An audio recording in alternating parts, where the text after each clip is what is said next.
Brought to you by the Every Dollar app. Start budgeting for free today.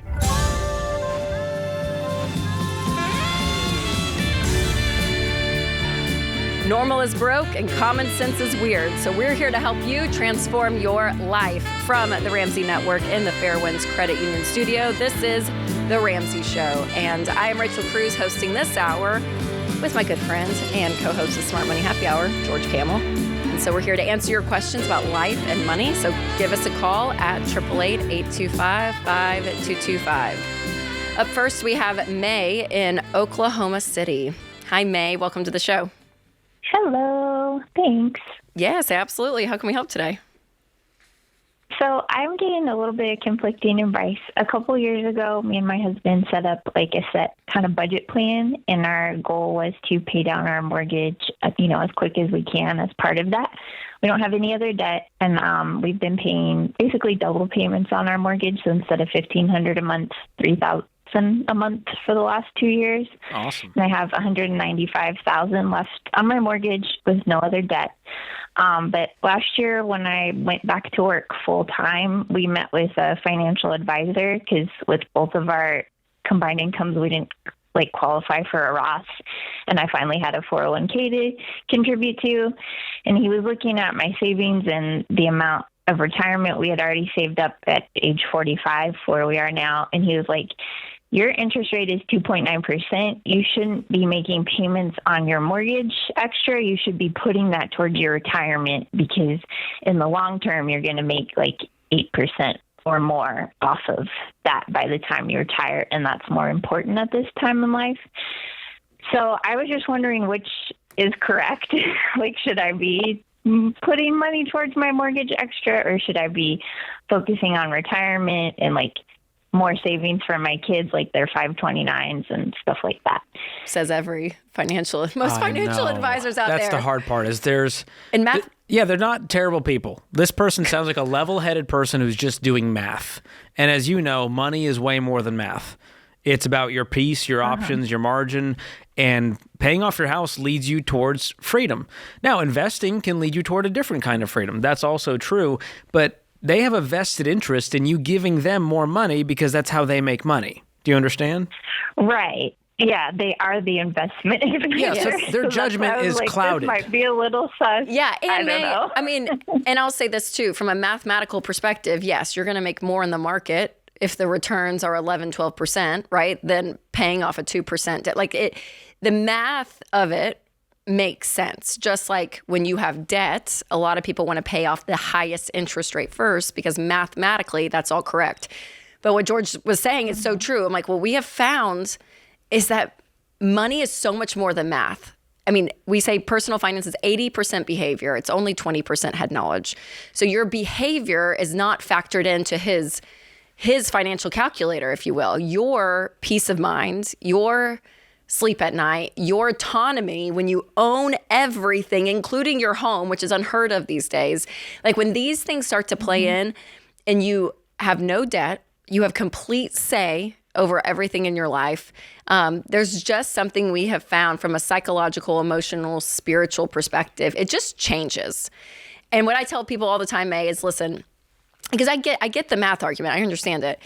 So I would tell you, pay off your house, and if you hate it, go get a second mortgage, and you can invest. It'll be at a higher rate, unfortunately, and that's what hanging on to this mortgage. 2.9%. Sure, yes, but to me, it's golden handcuffs. So I'll tell you what my mortgage rate is. It's 0% for the rest of my life with no payments.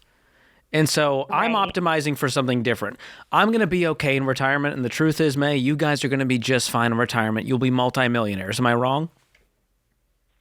I have no idea because I mean, my husband's military. We were not very good at we did the bare minimum for retirement a long time, and I just started working a few years ago. Well, how old are you guys? I'm really 45. Okay, how much do you currently have in investments? $70,000 contributed. Okay, great. And how much are you contributing per month right now across everything? Retirement, anything else? Just this year was the first time I maxed out my 401k. I tried to do that like upfront at the beginning of the year. Before that, we were like only doing 3%, 6% of our income at the most. So you guys are easily investing $2, $3, $4 a month at this point. Yeah. Okay. Like we tried to basically play a little catch up because I don't know, for some reason we must have missed the memo on like retirement contributions. Welcome to the club. Everybody feels like, man, I wish I knew this sooner. So here's the math. You got $70,000. Yeah. If you contribute $3,000 for the next 20 years, 45 to 65, at an average 10% rate of return, you'd have $2.8 million. Oh, okay. So I'm just saying, if you did nothing else, you just kept doing that. And by the way, once you pay off the mortgage, you can invest $4,000 bucks a month, $5,000 a month. And don't get us wrong, May. We still want. That's what I was telling the advisor. I was like, I could play catch up after my mortgage is caught up, because I feel like I've been hitting a really good pace with paying it. Yes, but I will tell you, May, when you're looking at the overall baby steps 4, 5, and 6. Which is funding 15% of your income into retirement, saving for kids' college, and paying the home off early. Those are all done at the same time. So we're not saying stop everything and just pay off the house. Like, you need to be contributing 15% of your income. Right. Yes, into retirement. Yeah. You need to be putting some away for your kids' college, and then anything extra goes on the house, right? So you don't have to be intense and all this crazy, but the idea of putting nothing extra towards your home and just keeping a 30-year mortgage for 30 years is wild. And so people that do the baby steps, we find they pay off their homes. It's an average of 9 years? It was actually 7. 7 years. Yeah, 7. I'll say 7 to 9. Pretty crazy. I think I'm on track at my rate right now to be done at 9 years. Yes, and that's great. So for a financial advisor to be like, oh my, he's just looking at math at that point completely, just focused in on those numbers. They're not listening to your values and your goals. And what you're wanting to. And that's a good point. Financial advisors work for you. That makes sense. So a lot of people get it twisted and go, well, I just need to do what they say because they're smarter than me. No, they work for you. If you tell them, hey, a value of mine is being completely debt-free. This is a goal of ours to get the house paid off. We also want to make sure that we're okay for retirement. They should be developing a plan that gets you to that goal. Yeah, and I would encourage you, May, to go to RamseySolutions.com and check out SmartVestor Pros, because I know there's some there in Oklahoma City that follow. They're amazing. These people have the heart of a teacher, not the heart of a salesman trying to get more money. So if you wanted just to spread your wings and have some options, SmartVestor Pros, and they're all over the country. They're amazing when it comes to financial planning. Yeah. But it is hard because you can crunch numbers all day long, but unfortunately numbers, and I'm a numbers guy. I love crunching the numbers, but it doesn't reflect the reality. So when a job loss happens, a health scare, somebody wants to stay home, you want to move. Well, now you got these golden handcuffs because you have to make these payments. And you don't want to lose this 2.9% rate, so you stay there regardless of what you want to do with your life. That's the part that makes me sad. Yeah, what your gut's telling you is something else, right? And then you're having someone, especially when it comes to financial planning, pushing you another direction, which, I want them to listen to you, May. But this is a question we get all the time. But the truth is, freedom is freedom, and building wealth and having autonomy over your money, there's nothing like it.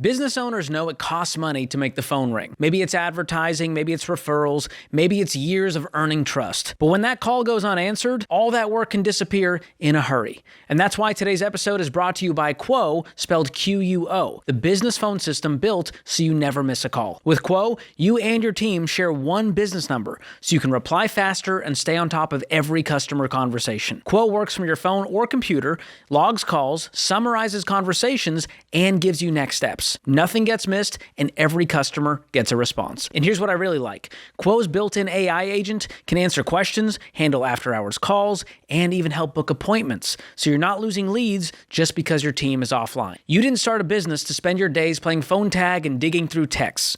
Quo helps make sure you don't ghost the customers you've worked so hard to attract. Money is on the line, so always say hello with Quo. Try Quo for free, plus get 20% off your first 6 months when you go to quo.com/Ramsey. That's QUO.com/Ramsey.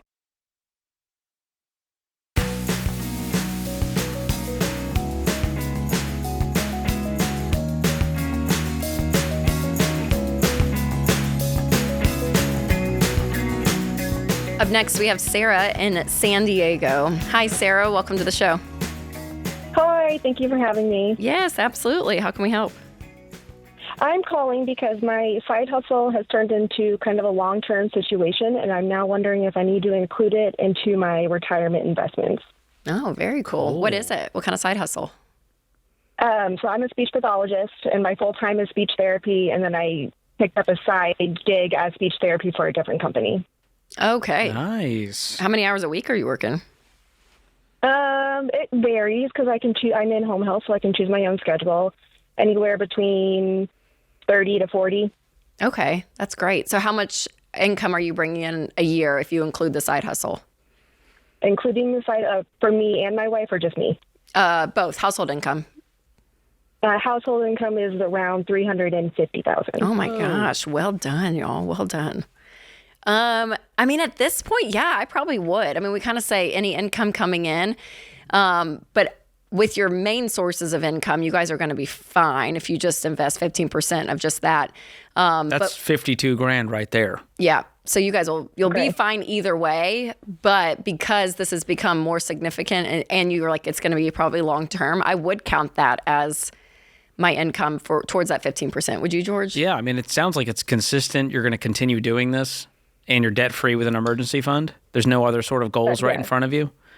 Yeah, that's correct. Okay, There's if you were a lot like of trying to house save up for a house or something, I'd say, hey, it's okay to allocate that. If the side hustle exists for this purpose, to save up for this goal, it's okay to allocate it there. But if this is just a part of your regular rhythm, you guys are in baby steps 4, 5, 6, then I would just invest 15% of whatever else comes into your world. Mm-hmm. I don't think you're going to regret it later. If you're too rich later on, you can call me and yell at me. I'm okay with that.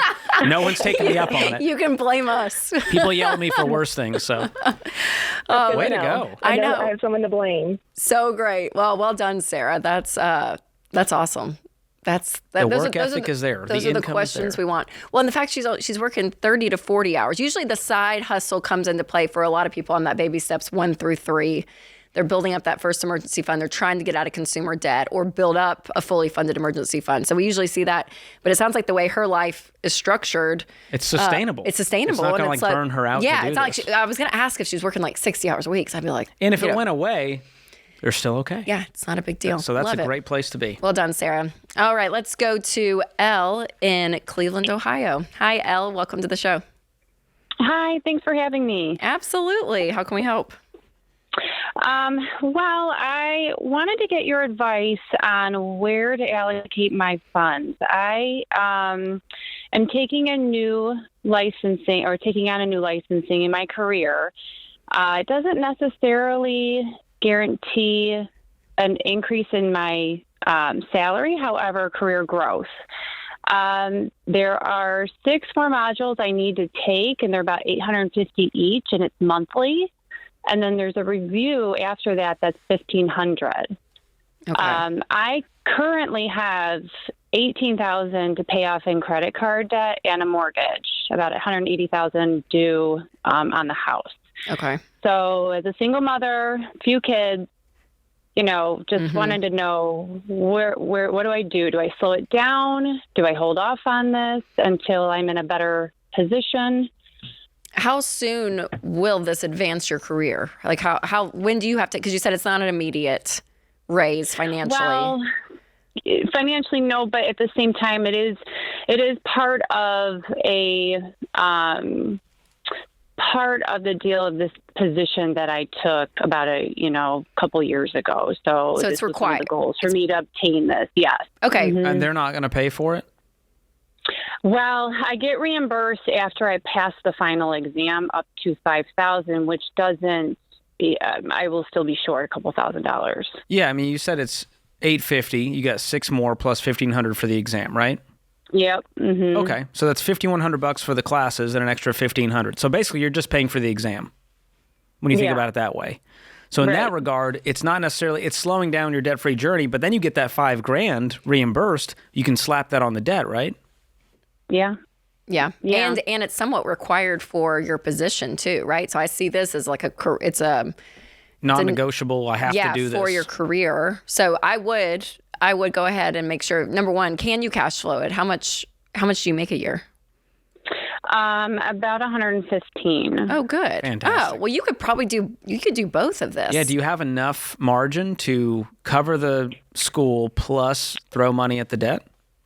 Yeah, I think in some months it might be short, but most months I might be okay. I guess I just am like, should I get this debt paid off faster so that I'm free of it, and just slow down because I can push back the exam. It's offered a couple times a year.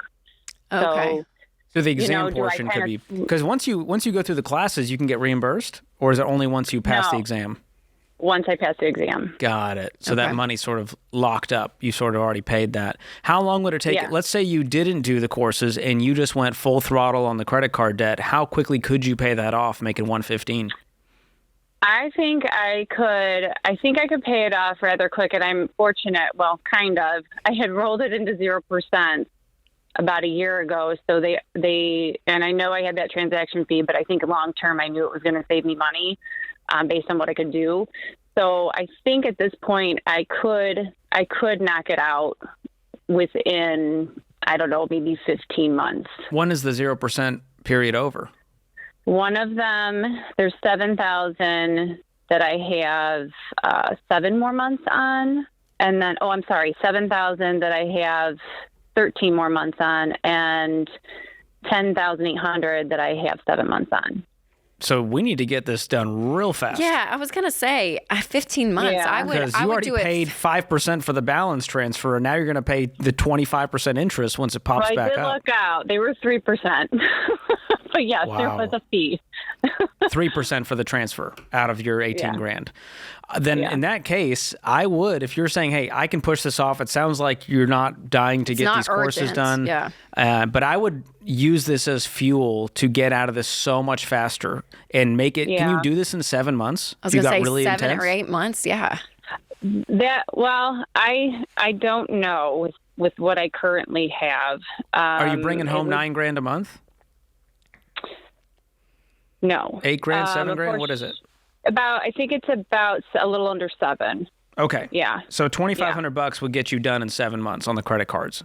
So out of your 7, can you find 25? That's your goal when you make your every dollar budget tonight, is go, what can I shave? Do I need to sell stuff, make more, liquidate some savings over here? Do you have anything like that? Any liquid cash you could use? I have my emergency of about $1,600 right now. Okay. We'll leave that there and just use your future income then if there's nothing to sell. But that would be my goal now. You kind of have it set for you by the credit card companies. 7 months, $2,500 a month. It'd feel good, spring of 27. Yeah. That you're completely debt free. You save throughout the summer and you can retake, or take this test. And then time it where the courses fall. kick back up, right? Yeah, absolutely. Yeah. And I think where I can cut would be some food. I mean, I try to keep it minimal, but it's been crazy with family coming in and out. But also, tithe would be the other area going by my budget. So I am trying to do 10% for tithe. Yeah, I would keep generosity in there. I think there's something. Yeah, I didn't want to give that up. Yeah, no, I wouldn't. Are you investing at all? I wouldn't. No, well, other than what goes out of my paycheck into my 401k. No. I would pause that for those 7 months. And even until you have an emergency fund, because that's going to give you even more margin. How much are you investing right now? What percentage?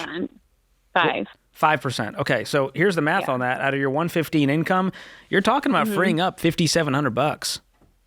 Okay. So that's almost $500 a month that you could be putting towards this credit card debt. This, yeah, absolutely. So now you need to find $2,000 because you just freed up $500. But if you can find the 25, add this, that's 3,000. You're out of debt even faster. So it's it's kind of just that math game. And Al, remember during this period, it is beans and rice and beans is what we talk about. But it is that scorched earth mentality where even like Aldi is a great grocery store, super inexpensive food, right? So you can do that. I mean, like you find your ways just to push through. Yes, to get creative. And it's just for a couple of months. It's not forever. And Christmas may look a little different this year for you. And that's okay. Everyone's going to survive. But being debt free, that's going to be your key.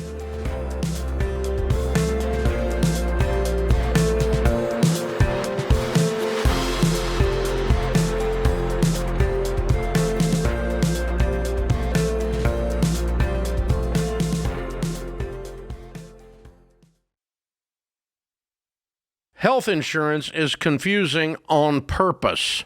You call one company, get transferred 3 times, sit on hold for 45 minutes, and end up more confused than when you started. That's why I recommend Health Trust Financial. They're health insurance advisors who actually get to know your situation and help you find the right coverage for your life and your budget. Healthcare needs change as your life changes. Maybe it's a job change, the birth of a child, a new diagnosis, or you're just trying to have more margin at the end of the month. No matter your situation, Health Trust Financial shops multiple top-rated insurance carriers and helps you understand what you're actually buying. I've trusted Health Trust Financial for over 20 years because they help Ramsey fans make smart healthcare decisions. Go to healthtrustfinancial.com today and talk to a real person without pressure or confusion. That's healthtrustfinancial.com.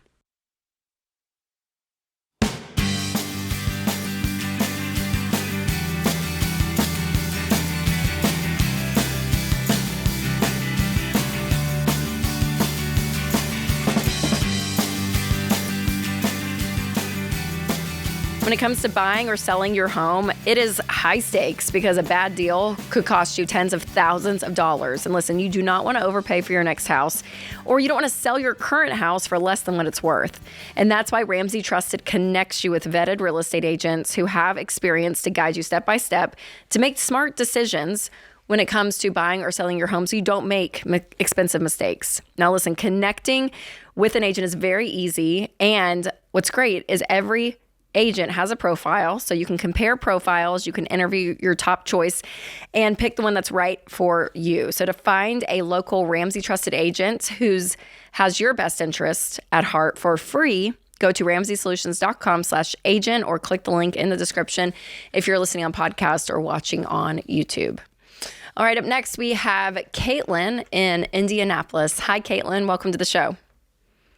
Hi, my name's, you already said my name. I'm so sorry. No, you're great. Thank you for having me on. Yes, absolutely. Thanks for calling in. Yeah, we purchased our home in May of 2025. We are up to date on all payments. We don't do badly at all. However, we discovered there are about $100,000 in structural damages to our house, foundation-wise, and it's also resulting in our electric bills being around $1,600 a month. It's not really feasible for us anymore to keep living here with how it is. However, we did find out that through my hairdresser, she was actually apparently under contract to buy our house before us. And her inspector found all of the structural damages and reported it to the seller. So the seller never disclosed it to us on the seller's disclosure, which is fraud.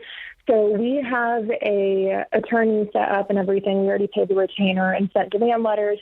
However, our attorney is wanting about $30,000 to proceed with this case. So our options kind of right now as it stands are spend the $30,000 to sue the people who sold us the house. And if we win, then we would profit about $250,000 to $300,000. If we lose, though, then we're $30,000 in debt, and we still have the $100,000 in structural damages that would be unfixed completely. And we can't sell our house because of how much is wrong with it. We would end up losing about $30,000 on it right now as it stands as well. So we don't really know what to do. Like, is this an okay situation to put ourselves into debt? What's your financial situation? How much debt do you guys have outside of the mortgage? About $3,000. I mean, nothing. I know it's not.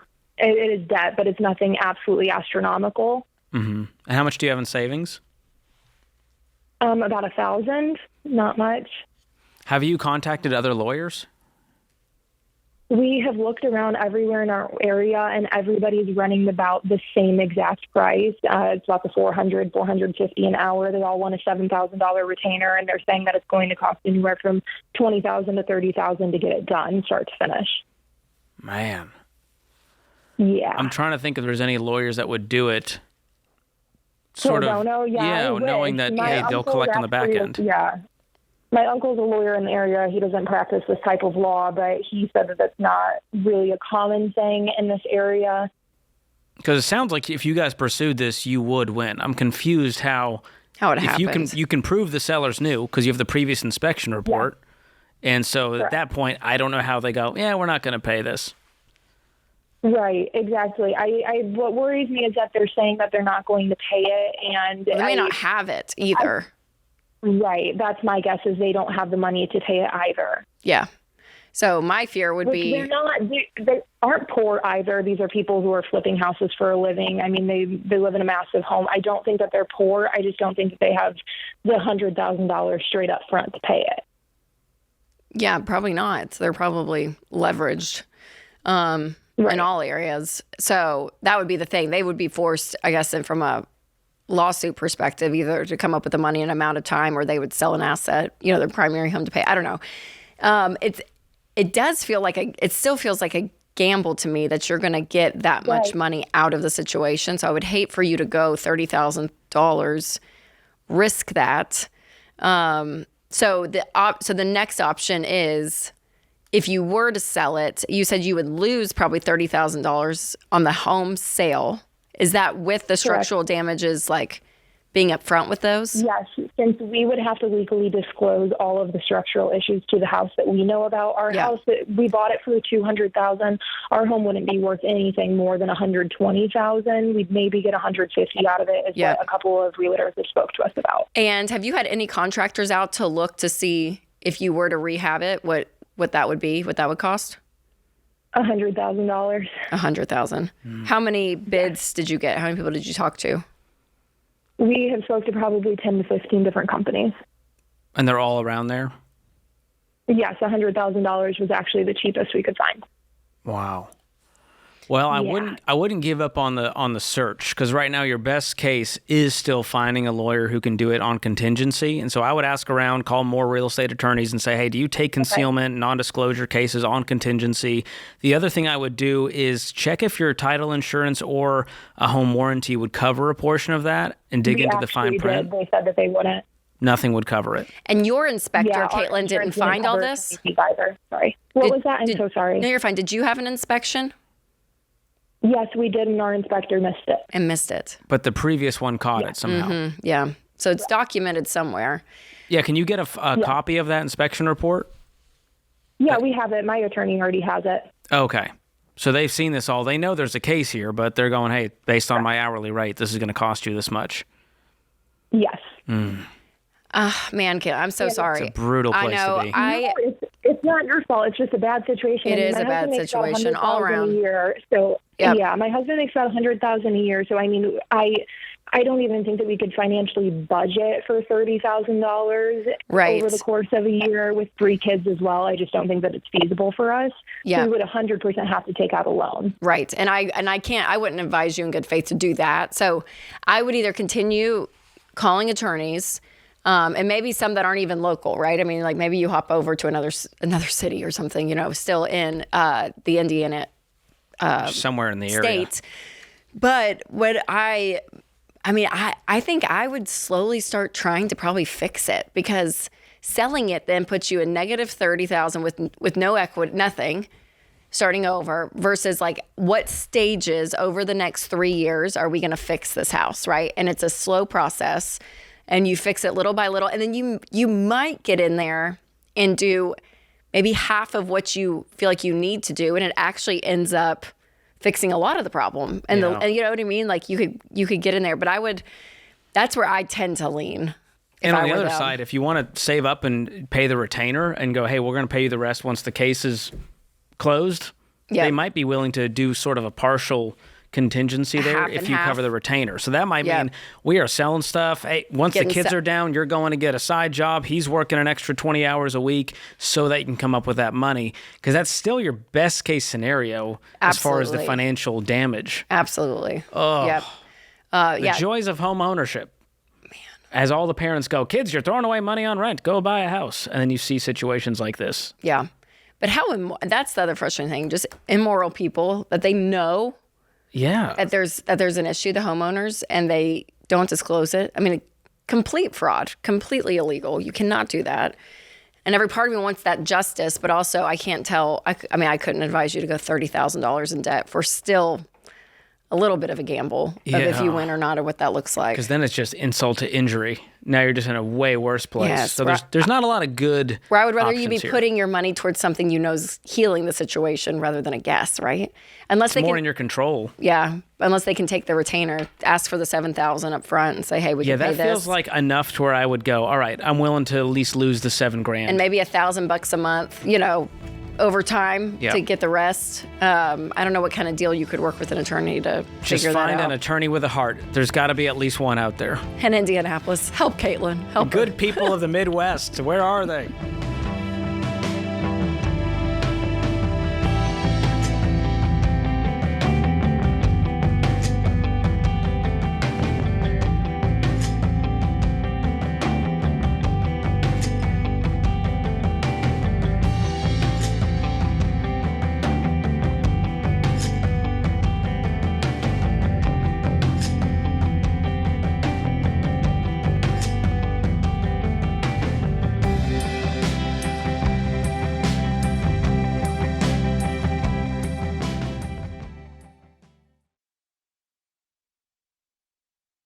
If you're waiting for the perfect interest rate before you buy a home or refinance, that moment may never come. That's why people should talk to Churchill Mortgage, because rates move every day. And when rates drop, buyers flood the market, which means more competition and higher home prices. Smart buyers know they can't time the market. They move with a strategy. Buy the home you can afford now and refinance later if rates improve. Churchill helps you understand what you can actually afford, not just what you qualify for. And with their certified homebuyer program, you can get fully underwritten before you shop, so you can make moves faster and make stronger offers. And right now, Churchill has a special offer only for the Ramsey audience. Go to churchillmortgage.com/Ramsey offer to learn more. That's a special website. Remember this, churchillmortgage.com/Ramsey offer. This is a paid advertisement. The Churchill Certified Homebuyer Program is available for qualifying borrowers and select loan types only. NMLS ID 1591, NMLSConsumerAccess.org, Equal Housing Lender, 1749 Mallory Lane, Suite 100, Brentwood, Tennessee, 37027.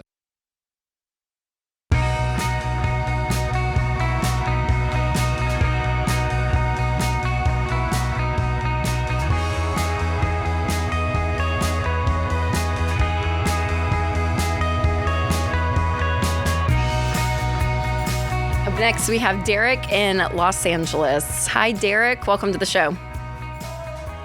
Hey, how's it going? Hi, we're doing great. How can we help? Yeah, so just a quick question. Just learned about you guys, I'll say like last year. And been doing some studying, and now I'm at a conundrum in life. I'm about $15,000 in debt. I have zero savings, and I'm just living paycheck to paycheck, and just trying to wrap my head around how I can get out of the rat race, purchase some property, and, just set things up for my children. Yeah, absolutely. Do you have kids? I do. I have 3 sons. Okay. Are you married? I'm not. Okay. So you got 3 kids. Are you single dad? Or is it shared Yes. custody? Shared custody. Okay. And what are you doing for work? I work at an after-school program at a local school district. All right. What do you make doing that?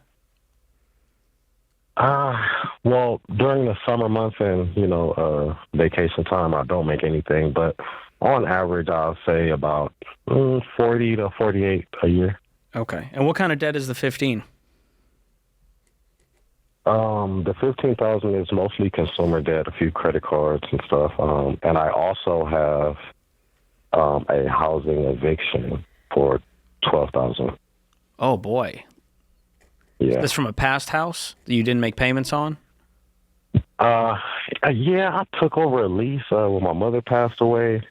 Didn't realize what I was getting myself into, and by the time I did realize, it was kind of too far gone. Are you current on your rent payments now at your current place? Yeah. Okay, Yeah. but you still owe the 12 on top of the 15? No, that's part of the 15. Okay, cool. So 15 total. We're making 3,000 in credit card debt then. Yeah. Okay, gotcha. Yeah. That's a better picture. Yeah. I was about to add that Is to it your like 15. a payment plan on the past due rent for the eviction? How does that work? I have not started that payment plan. It just recently popped up on my credit report, and so that's what kind of got me a little worried here. Derek, what have you been doing this summer for work since you said vacations and summer you don't get paid? I haven't. I've just kind of honestly blew through my savings and just spending time with my children, vacations. And I kind of looking now I could have used that couple grand for some other things. Yep. Yeah, well, the biggest glaring piece of the situation that I see is income. How many hours of a week do you work when there is, during the school year, when you're actually doing the after school program? Is it a 40-hour week job? 28. Okay. So yeah, I mean, I see there's a lot of time available and opportunity available for you to fill out at least till 40 hours getting a side hustle, because if you can make, Derek, another $1,200 a month, that's a game changer for getting this debt paid off. If you could get this debt paid off in one calendar year, and think about working 40 hours a week during next summer too, right? If you're thinking about the full calendar year through June and July of 27, when you map it out, there's a great chance that you could be debt free in a year. Because $1,500 a month, you're done in 10 months. Yep. And so now the goal is, okay, where do we come up with this? And it's going to be partially spending less, partially making more, probably mostly making more. Because if you're in the LA area proper, making $40,000, that's a tough way to live. Yeah. Are you in the city? Just outside the city. How old are you, Derek? I'm 36. 36. Okay. What's your dream? If you could look forward 5 years, what would you be doing? And let's say you're making 70 grand and you are loving life. What would that job be that you would be excited to get up and go to work in the morning? Well, right now, working in education, I love working with the kids. So I'm in school for kinesiology. Okay. Trying to become a teacher, a PE teacher, in essence, a football coach. Yeah. Oh, that's awesome. And you're in school right now, you said? Yeah. How much is that costing you? It's community college, and it's basically free. Okay. Yeah, good for you. That's good. What would you be making when you're done with that degree? And if you got a full-time job doing that, what would that bring in a year? I have seen some postings, different high schools in the region, around 80 grand. Yeah. That's fantastic. Okay, so Derek, that's great. There's hope. When are you done with this program?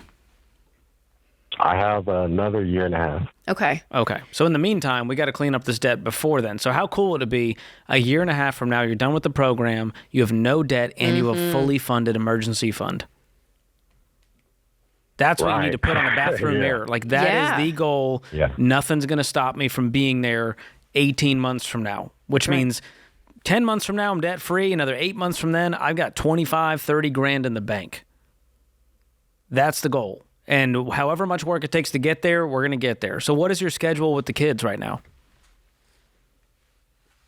At the school or my children? Your kids. Oh, it's kind of fluid. I'll have them a week on, week off. Okay, that's what I was wondering. Because if you're the week that you don't have them, I would be working like a madman. So that's going to mean I'm selling stuff, I'm flipping stuff, I am, doing the delivery apps, I'm going to be walking dogs. I mean, there's a lot of people. Go find some nice neighborhoods and go, what do they want done that they don't want to do themselves?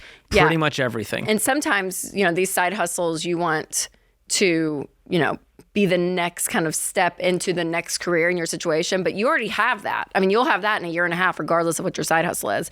So I would find the thing that pays you the most. For your time. Yes, absolutely. Yeah, and I'm doing some calculations here, Derek, because I want you to think long term.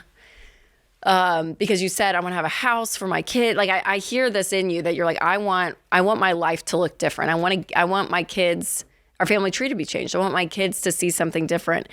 And here's what's wild is because investing for me is such a game changer for future Derek. So if you graduate this program, you become debt free, exactly what George is saying. You get an emergency fund. You got a down payment on a home, at least 5% to save up, which will be a little bit in that area because I know, Southern California is expensive. And then you do the baby steps, which you start investing 15% of your income to retirement. And your income will continue to grow throughout your life. But let's just say, Derek, for 25 years, you work and then you invest $1,500 a month. You could retire with $2.3 million. Oh, wow. So there's something powerful about, I want you to map out what future Derek is going to look like, right? And you may have to work past 59 and a half, right? I mean, I put in 25 years. If you go to RamseySolutions.com, you can pull up the investment calculator.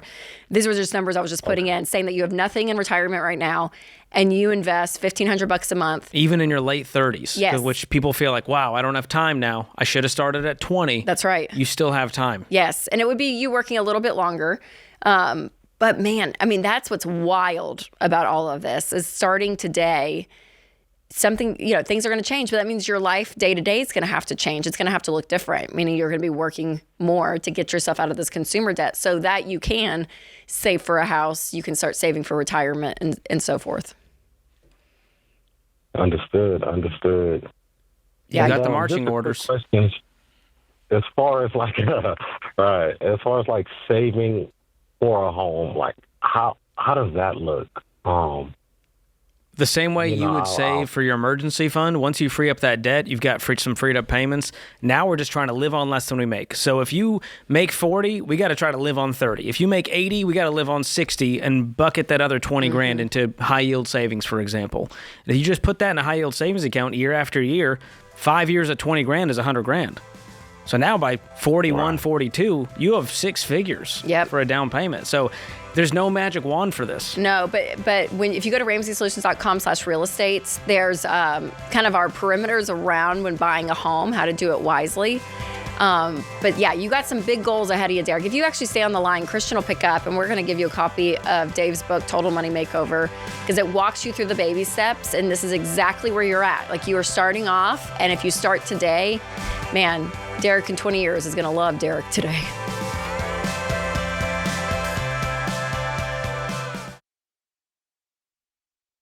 A lot of banks are happy to hold your money, but Fairwinds Credit Union helps you make progress. Most people spend years focusing on their financial goals and never stop to ask whether their bank is helping them get there or just holding on to their money. The real goal is building an emergency fund, paying cash for your next car, saving for a home, looking at your finances and actually feeling some peace. That's why I love Fairwinds. Their Smart Bundle gives you up to 10 free high-yield savings accounts to help you stay organized as you save for different goals. Plus, early direct deposit and no monthly fees.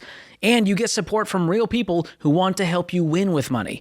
You can even get the Ramsey Debt is Normal Be Weird debit card, which is linked to your free Fairwinds Spend Smart checking account to tell the world you think differently about money. So look, if you're working the baby steps, your bank should be helping you move toward financial freedom, not just park your cash. Go to fairwinds.org/Ramsey to open your Smart Bundle and start making progress today. That's fairwinds.org/Ramsey. Insured by the NCUA.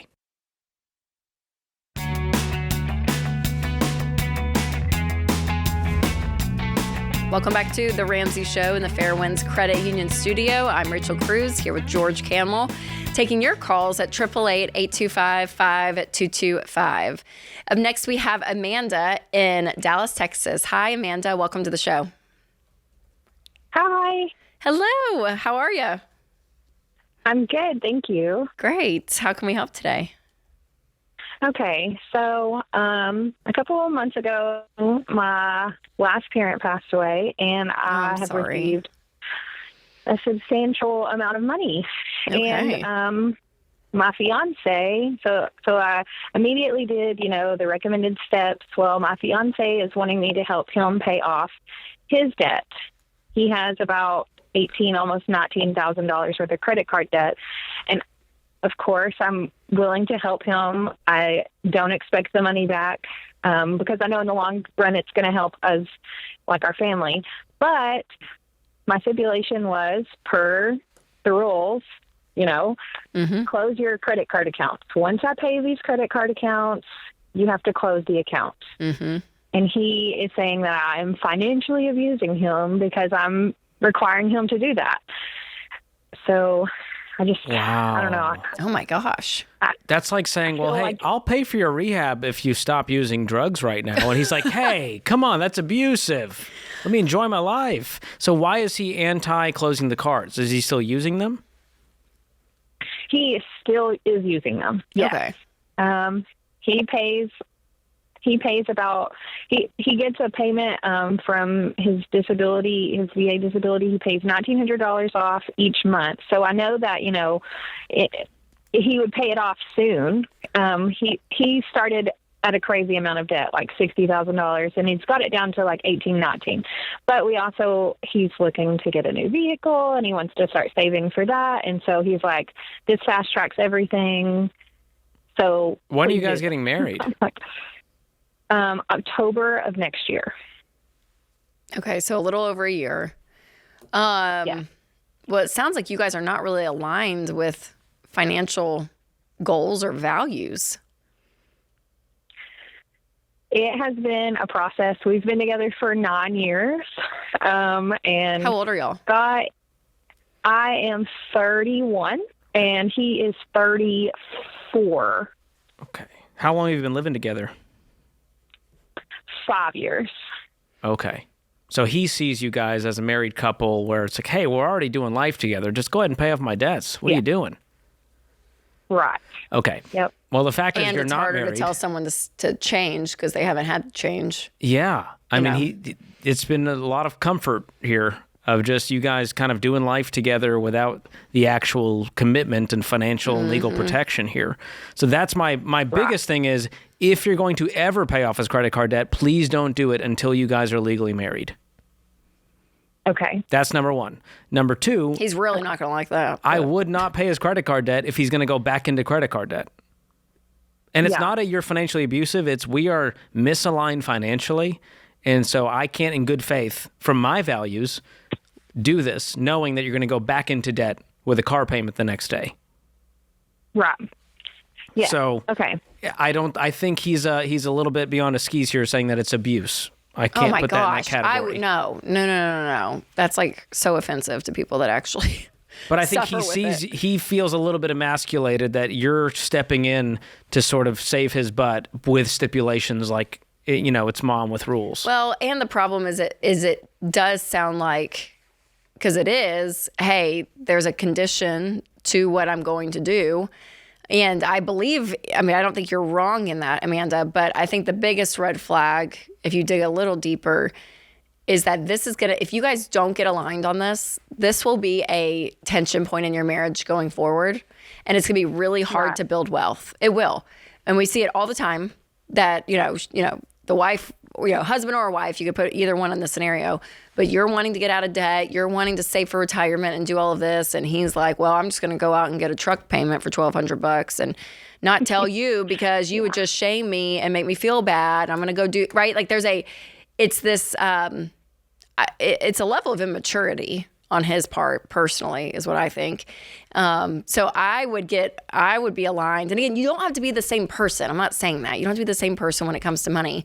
Winston is very different than I am with money, but our overall household values are aligned. And so when we have to make big decisions, for the most part, we kind of have these guardrails that we make the decision within, which is so helpful. And I'm scared there's no guardrail for you all. It's just, it is what it is.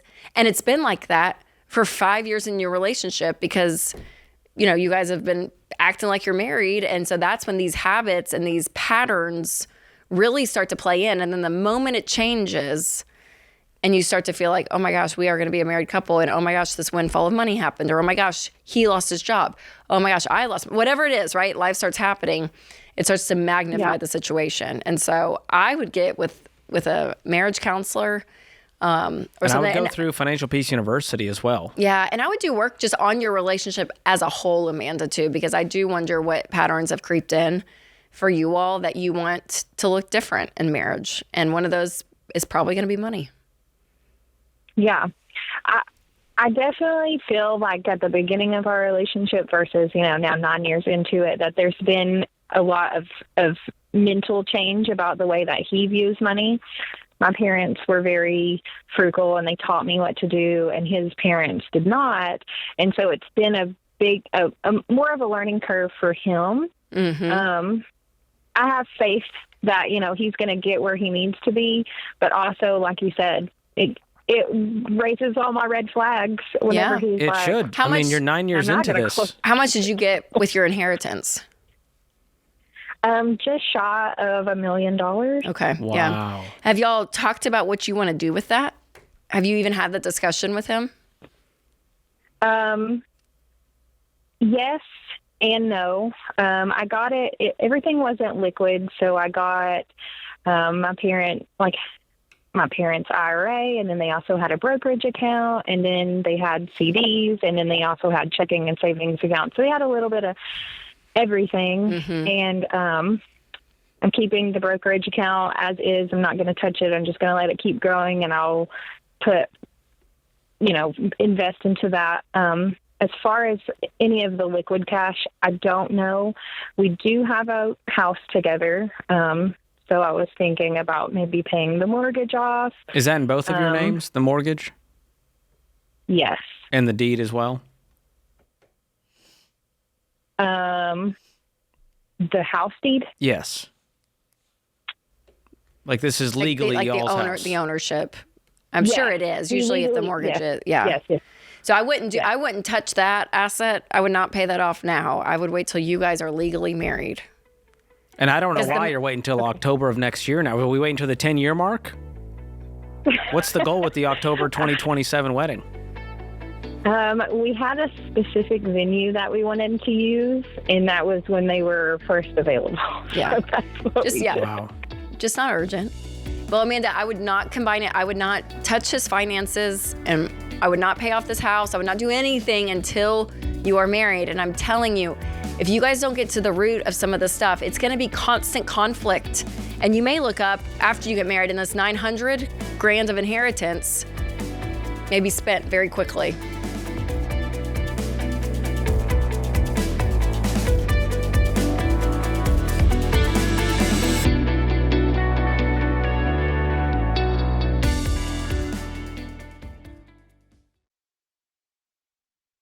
When I wrote my first book and launched the radio show, things looked a lot different. I was out selling books out of the trunk of my car. If you wanted to build a business, you had to figure out distribution, inventory, payments, and 100 other things on your own. Today, there's Shopify. There are still plenty of challenges that come with building a business. But Shopify helps you build your online store, manage your business, and start selling without knowing how to code. Their world-class checkout makes it easy for customers to buy from you, and Shopify's AI assistant, Sidekick, can help answer questions and guide you as you grow. Millions of businesses trust Shopify because it brings everything together on one platform, so you can spend less time figuring out the technology and more time serving your customers. All you need is the idea. Shopify handles the rest. Start your free trial today at shopify.com/Ramsey. Shopify.com/Ramsey. That's shopify.com/Ramsey.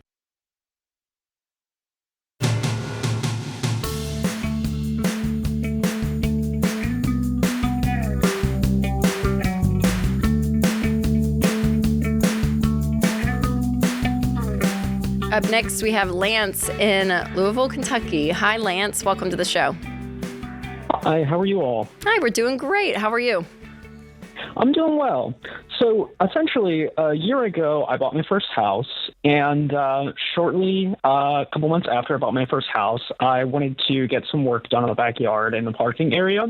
So I hired a contractor to do that, and then they worked on it for a little bit, and then eventually just stopped coming out, and then left my yard a mess, and then I had put $10,000 down on that, and it had really actually detracted some value from the house. And so it's been a little over a year that I've been dealing with that now. And we're about 6 months into a lawsuit. And for the last 6 months, I have been sort of funding the legal fees month to month on this lawsuit, just out of cash flow of margin that I have in my budget. But I've essentially, stopped a lot of my extra savings. I'm still contributing to my 401k, but, I have a lot less peace with having to, contribute to this ongoing legal expenses without a clear idea of when it might wrap up. And so I'm wondering, how can I get some peace in just waiting for this to wrap up, knowing that I've kind of had to pause my savings while I'm, How old are paying you? legal fees month to month. I'm 29. 29. Okay. Has your attorney told you somewhat of a timeline of, hey, this is going to be another 18 months, or hey, because it's hard to have hope when there's no end in sight, right? Have they given you any level of timeline? I should know whether it's going to potentially settle or go to trial within the next 2 months, but there's not a clear idea, because even if I get a judgment at trial, there can take some time to collect on that from then. For sure. Yeah. Wow. And do you know where the guy is? Have they been able to contact him? Yeah, so there's an ongoing lawsuit against them. So Yeah. You're okay, not so the only one. proceeding just slowly. Man. Just go full class action. Man, this really sucks. Well, how much have you spent so far fighting this thing?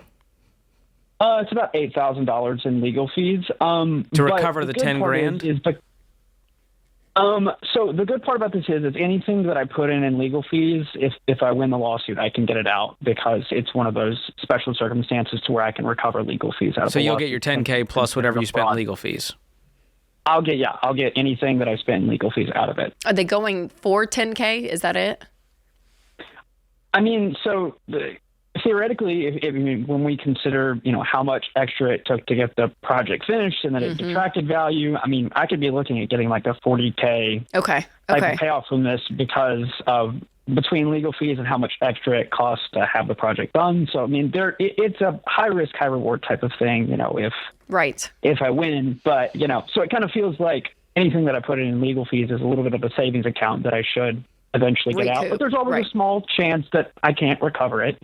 I'm just looking to get some peace, in paying these legal fees month to month, and feeling like I've had to pause my savings and I can't really get back onto the, path in life that I want to be on in terms of aggressively saving. Sure. Well, it's hard to find peace when you're in the middle of a battle, but I'll give you hope that this is not going to be forever. You are still going to be okay financially later on in life, and you'll look back and go, man, don't miss that era. That sucked. Yeah. Remember when I had to spend 20 grand to fight this guy, and maybe I got it, maybe I didn't. But how old are you right now? I'm 29. Okay. And how much do you make? I make about $150 a year, 120 base, and then I'm a part-time professor. So incredible. Take classes. And you have no debt, and you have an emergency fund? Correct. Awesome. So there's the good news, is that there is an end in sight, and you'll be a 30-year-old making $150 grand with no debt and an emergency fund with plenty of time to invest and retire with dignity. Yeah. Is it the short-term savings you're discouraged about, Lance, or is it retirement and investing? So I would say that, for the past 6 to 7 months, I haven't really been able to save like I had. I haven't paused any kind of 401k contribution. Okay, so it's just short-term savings, and you're like, man, I make so much, and I haven't been able to. It bothers me not seeing, the money go up on a monthly basis, or it feels like by the time I cover the legal fees that it's like, okay, there's no money left to save here. Sure. What happens if this contractor's broke, even if they do, have the judgment against them?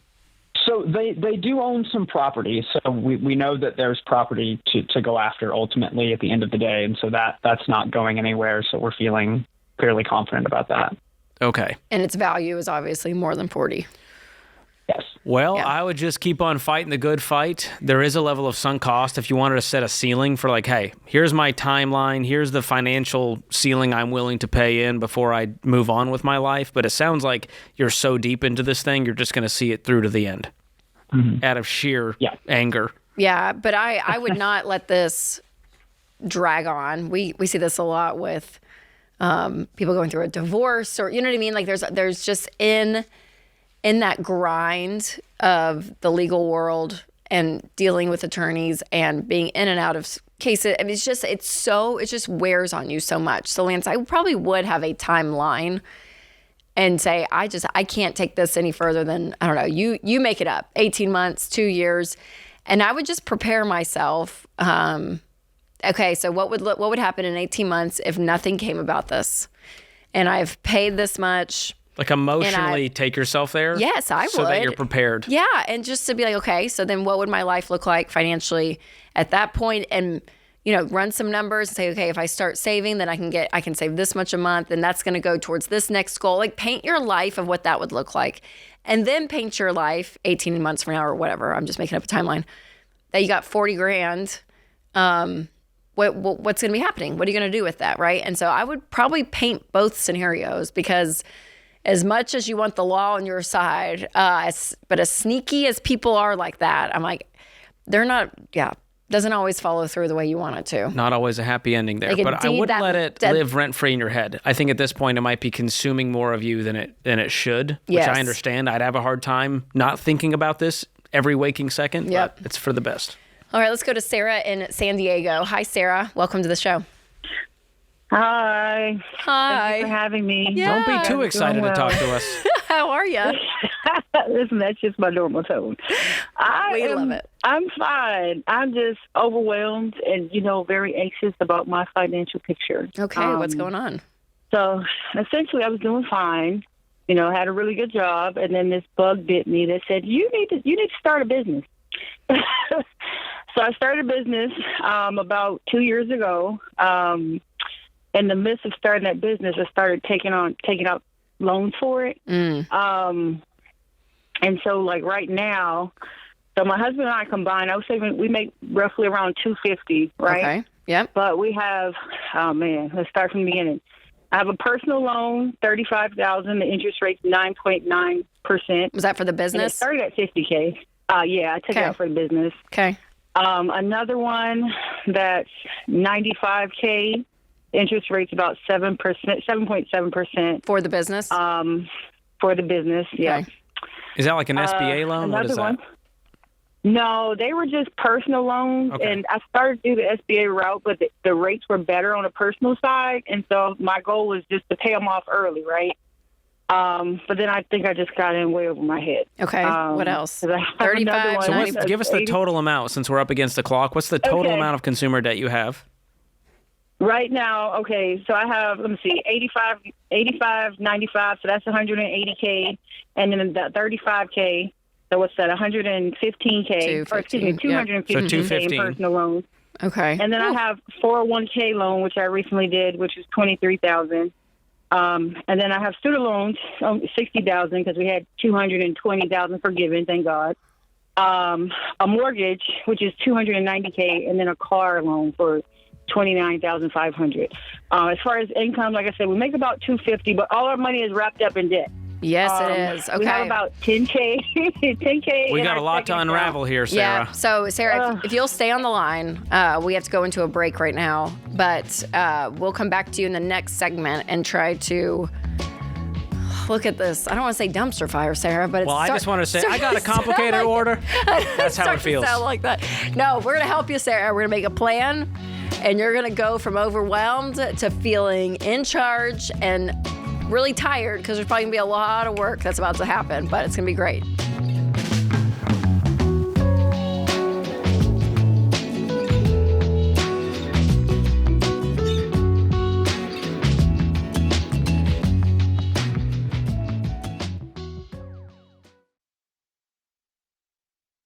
Hey guys, it's Rachel Cruze. When it comes to life insurance, most people fall into one of two camps: the ones who make a plan to protect their family, and the ones who hope everything will just work out. But hope isn't a financial plan.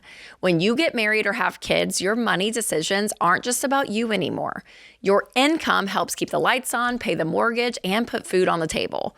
And if something happens to you, will your family have protection or uncertainty? Well, at Ramsey, we recommend term life insurance that 10 to 12 times your income with a 15 to 20-year term for the years that your kids are at home and your mortgage is still being paid off. That's why Winston and I have our term life coverage through Xander Insurance. They're an independent broker who works for you, shopping all the top companies to find the most competitive prices on coverage you need. Get instant quotes online in just minutes at Xander.com or call 800-356-4282 to get your family protected with term life insurance. That's Xander.com or 800-356-4282.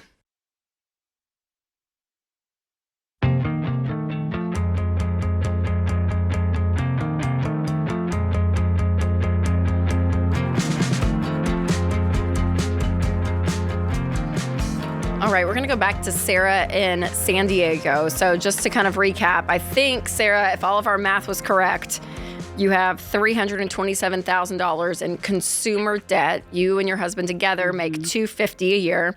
And most of this debt, a bulk of it, was because of this business that you started 2 years ago. Is that correct? Right. Mm-hmm. Okay, what kind of business is it? It's a vending machine business. A what? A vending machine business? A vending machine business. Yeah. Where did you get this idea? Social media? The internet. TikTok. Yeah. I knew it. I've seen this. I've reacted to many of these videos, and they were like, oh, if you just get 28 vending machines. Sarah! How many vending machines do you have currently? 15. But And they're all leveraged. Not doing well. Yeah. Okay. Mm-hmm. Yeah, it's hard to make a profit, 75 cents at a time on a Reese's bar. So okay, so let's walk through this. Are we? And you're keeping it running. It's still happening. How much does it make a year? Yeah.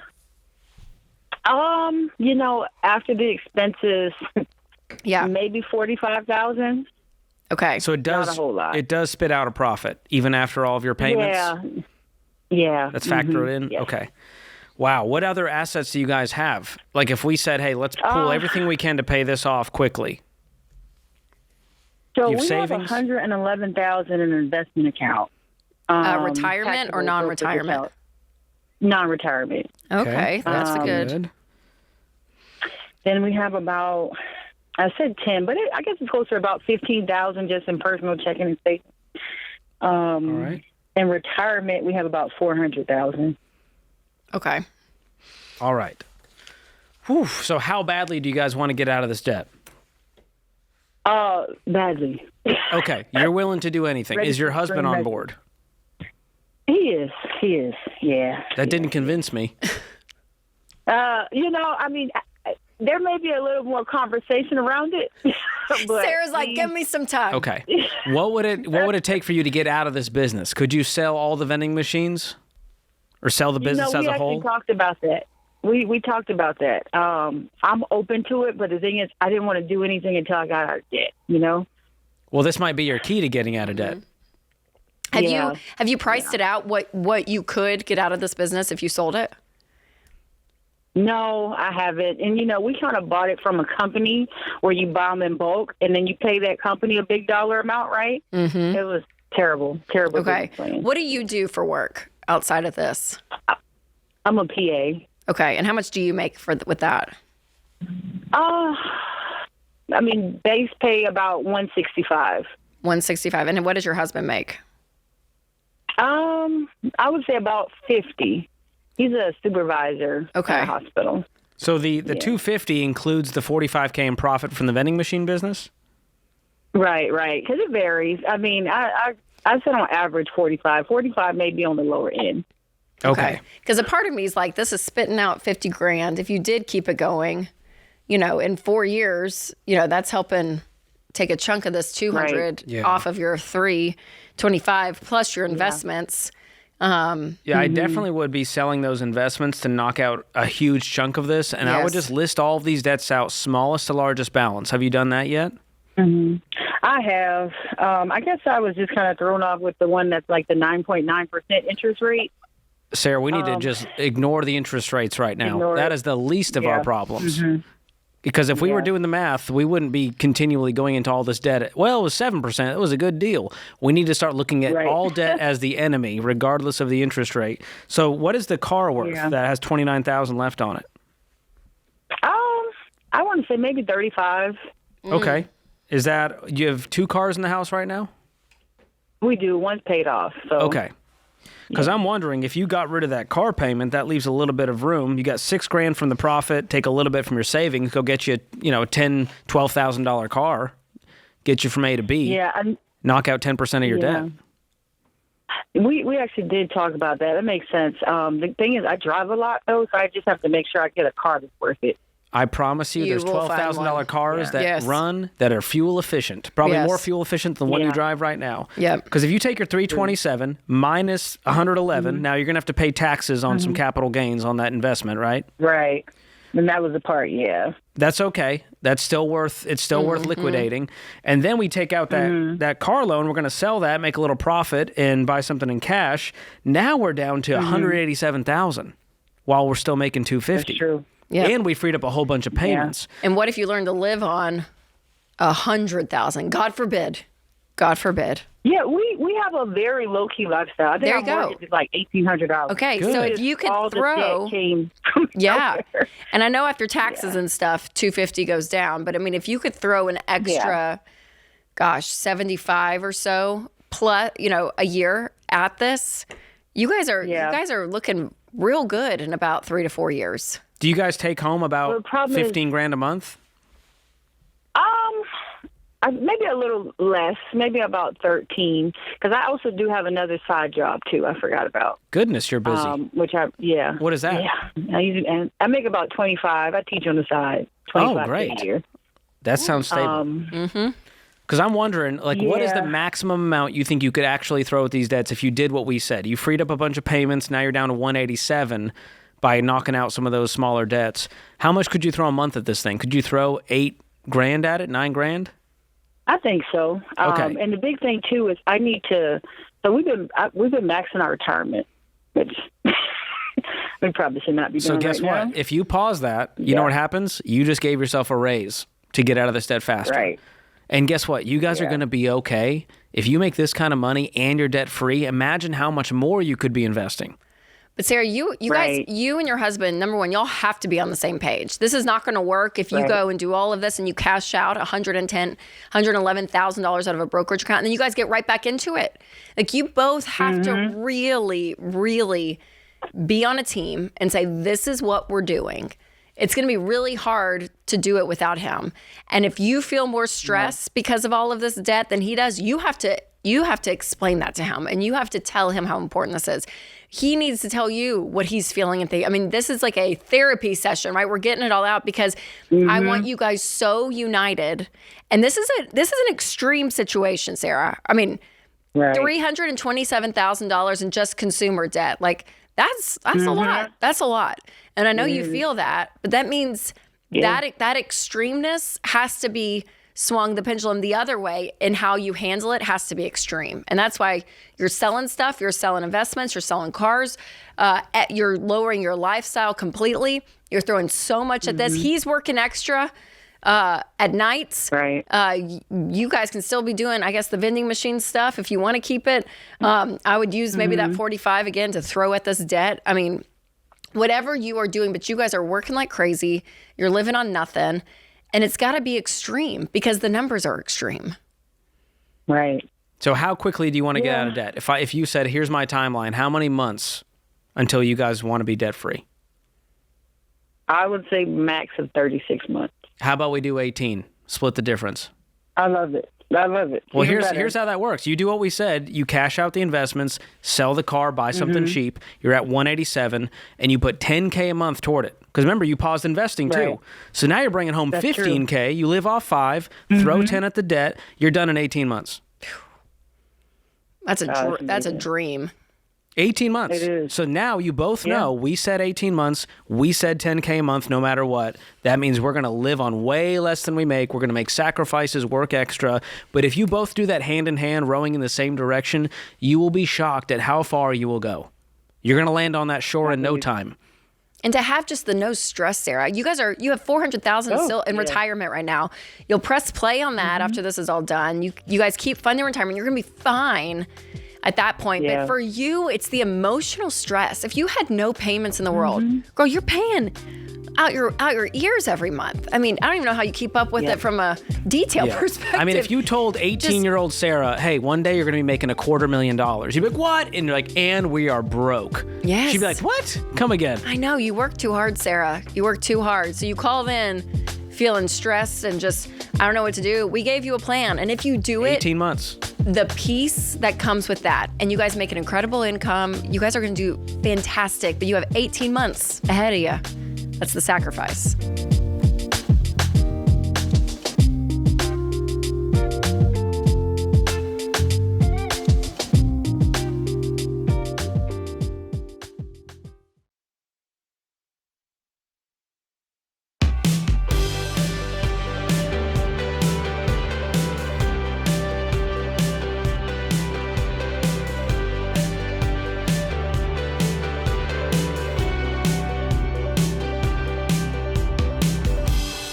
So, what's so interesting about that last call, George, is, you hear the income, you're like, $250, amazing. But your habits, what you do with that money says everything. And it either says you can make a great income, but you're still broke. Yep. You can make a great income, you could still be middle class. You can make a great income and use that income and build wealth. Or you can make an okay income and build wealth or be broke, right? So much about it is our behavior. It's habits. It's our habits around it. And so we talked about this on Smart Money Happy Hour, but your habits can really put you kind of in 3 categories: broke, average, and wealthy. And there's some clues, if you will. That's right. About what category you might be in. So be thinking to yourself, do I qualify for these things? Or maybe you're like, oh, that used to be me and now it's not. It's kind of like the old Jeff Foxworthy. You might be a redneck if this is, you might be broke if. So you tell us, think about your own financial situation, take a look at your own spending habits. And if you do these things, this is not a judgment call. We're not mad at you. We want the best for you, but it might be a good reality check as to how you're doing financially and if you're on the right track. Right, that's right. Okay. Let's just start with the broke, shall we? Broke people habits. Okay. This one is probably the saddest one on the list, which is payday loans and title loans. You see these in low-income areas. They look like abandoned Pizza Huts. They're open like 24/7, and these are high-interest, short-term loans that spiral into a debt cycle or cost you like your car. And high interest, 100%. I mean, like, it's insane. Because they don't disclose it. It's just, it's a $20 fee to go get $500. You don't realize. That's right. That's 4,000% interest. I mean, all of those, and they prey on the middle or on the lower class. Like they do. They go into these low income areas, and it's evil. It's horrible. It takes advantage of people that do not need to be taken advantage of, and it's just awful. But when you get stuck in that cycle, you're paying high interest debt, and you just feel like you can't get out of it, and that will keep you broke if you stay in that life. So. Yeah. Next is rent to own and cash advances. Oof. I just mentioned kind of that. Yeah. And it seems like a smart thing. Well, one day I'll own it, or I'll get the cash advance now. I'll pay it back when that paycheck comes in. But these deals are loaded with hidden fees, exorbitant interest, and it keeps people stuck in this really a cycle of poverty. That's right. For a lot of people. Yep. And last but not least, in the broke category, lottery tickets. Yeah. So per zip code, if your state has a lottery, you can see it's usually the low income zip codes is where the highest amount of money is paid to lottery tickets. And it's out of desperation. That's right. It's like this false hope that, okay, this is my ticket out. I'm going to win and everything's going to be okay. And people end up spending so much of their paycheck on this. And it is sad because it is stealing from people. And it's statistically impossible odds, but you tell yourself someone's got to win. And when you're that hopeless, you turn to these terrible habits. So those are broke people habits. If you can break out of that, you probably then turn to the average person habits, which are not much better. This is sort of middle-class America. Yep. This is what we see all the time. We'll start with chasing credit card rewards. So you live on the idea that I'm going to be able to travel. I'm going to be able to do these things because of what I spend on my credit card. And when that is your mindset, you get stuck in a cycle of credit card debt. And we see it probably because we host this show and people call in with their problems. But the one credit card that was supposed to be I paid off every month turns out to be the thing that catches when the job is lost and there's no paycheck because there's no savings. And then they look up and they're $18,000 in credit card debt. And so what ends up happening with this so often is that broke people who have to pay interest and cannot pay the full balance end up subsidizing the rewards. Yes. Credit card companies can do it because of it. So and no, the stats no aren't bueno. great. Half of the people don't pay off their balances, and America is now $1.2+ trillion in credit card debt. Yes. So, sure, I would love a perfect world before the fall of man where we could all just swipe our cards and no one goes into debt. We all get the airline miles. But if there's a 50-50 chance you fall off the cliff, I'm not going to go near the edge. No, save up and pay for things. Game. So, yeah, the game keeps you there.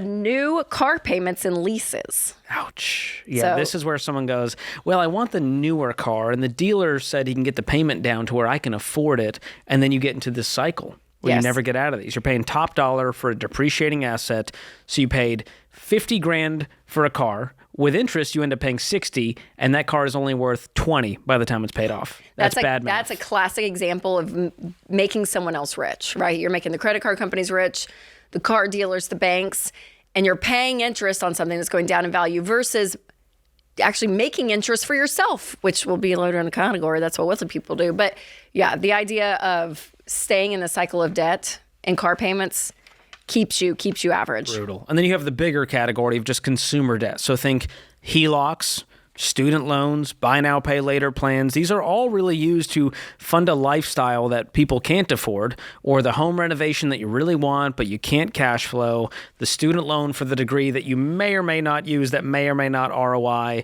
and then the buy now, pay later, which is a lot of the younger generations are falling for this one because it seems better than credit card debt. Right. So, it's a couple of payments and I'm done. There's no interest until there's fees, until you miss the payment. And until you just buy more crap than what you need. That's the craziest thing about that. Is it's it a shows psychological you, mind game. It is, where you're like, oh, I only have to pay that. Well, I'll buy a couple extra more things. No, you're spending more money doing that. So cutting that all off and yes, living within your means is so crucial. One of your favorites, George, last but not least, whole life insurance. I just got a DM today, and they were like, hey, my financial advisor is really pushing this index universal life insurance thing for an investment. What did you say to her, George? I went, please, I'm like, I don't want to be harsh. Fire him immediately and run far, far away. That is not a financial advisor. That's an insurance salesperson. That's all it is. So whole life insurance, permanent life insurance, variable, universal life, anything that has those words in it, it's a costly hybrid that tries to do both things, insurance and investments or cash value, and it is a terrible return and costs you so much more than term life. So keep it separate. Get term life insurance to cover your income in case something happened to you, and invest separately on your own. You'll be better off. Yes, the Under Insurance is a great place to check out for your term life. Everyone needs term life insurance. Hear me. Everybody needs term life. All right, finally, let's get to some good news. Well, sorry, unless you're self-insured. I guess the asterisk is if you become in the next category, the wealthy category. That's right. And you're self-insured. If you got a couple $1 million bucks, yeah, you're good to go. You may not need it at that point. For a lot of people, you guys, that's key. Okay. Wealthy category. I said it earlier and I'll say it again. You're earning interest, not paying it. So you're looking at, you have more things invested. You have things that are actually paying you or making you more money versus debt companies, right? Banks and car dealerships, all of it. You're not going backwards here. We're moving forward. So next up, investing in assets. So you have assets and liabilities. Liabilities are the debts. Assets are things that actually hold their value and make you money. So think stocks, mutual funds, real estate. These are not going to depreciate and lose value. And that's how you actually build wealth. You can't save your way to wealth. You need to invest in assets. And really all you need is something like a 401k, an IRA, mutual funds, and your primary home. That's what we found in our millionaire study. Most people just had those things. Yep. And that's what wealthy people do. That's what they end up buying into. And they're not worried about status symbols, including their cars. So one of them is that they buy used cars. They're probably nice, like a nice, truck or something. It doesn't have to be a beater car. It doesn't have to be crappy, but they're like, listen, let someone else take the, depreciation when they drive it off the lot. I'll buy a 2-year-old car and we'll be good to go. I'll pay significantly less because of it. And they're just smart when it comes to their purchasing, and they're not worried about what everyone else. For a lot of wealthy people, they're not very insecure. There are some that are, but in general, with their money, they're thinking more in a sense of what's going to make me more money, and they look at a car and they're like, oh no, not that. So I'm not going to put my money into it. Amen. And then next up, debt-free housing. They actually pay off their home early, which frees up cash for more investing and giving. And last but not least, living below their means. So budgeting what they've earned. They have a plan for their money. They know what their retirement self is going to do. They know what their next goals are. They really live intentionally, including a monthly budget. You know, they say, hey, here, some people, you know, depending on, I think, your net worth, there may be more broad categories, if you will, but the idea that you just have a plan, you're intentional with where your money is going is so key. So if you want to know how your habits stack up, check out our net worth calculator. And if you have a negative net worth, hey, listen, you may want to look at some of these habits again and say, is this me? And what can I do to get out of debt? So we'll drop that calculator in the show notes, a link to it. So make sure to check it out.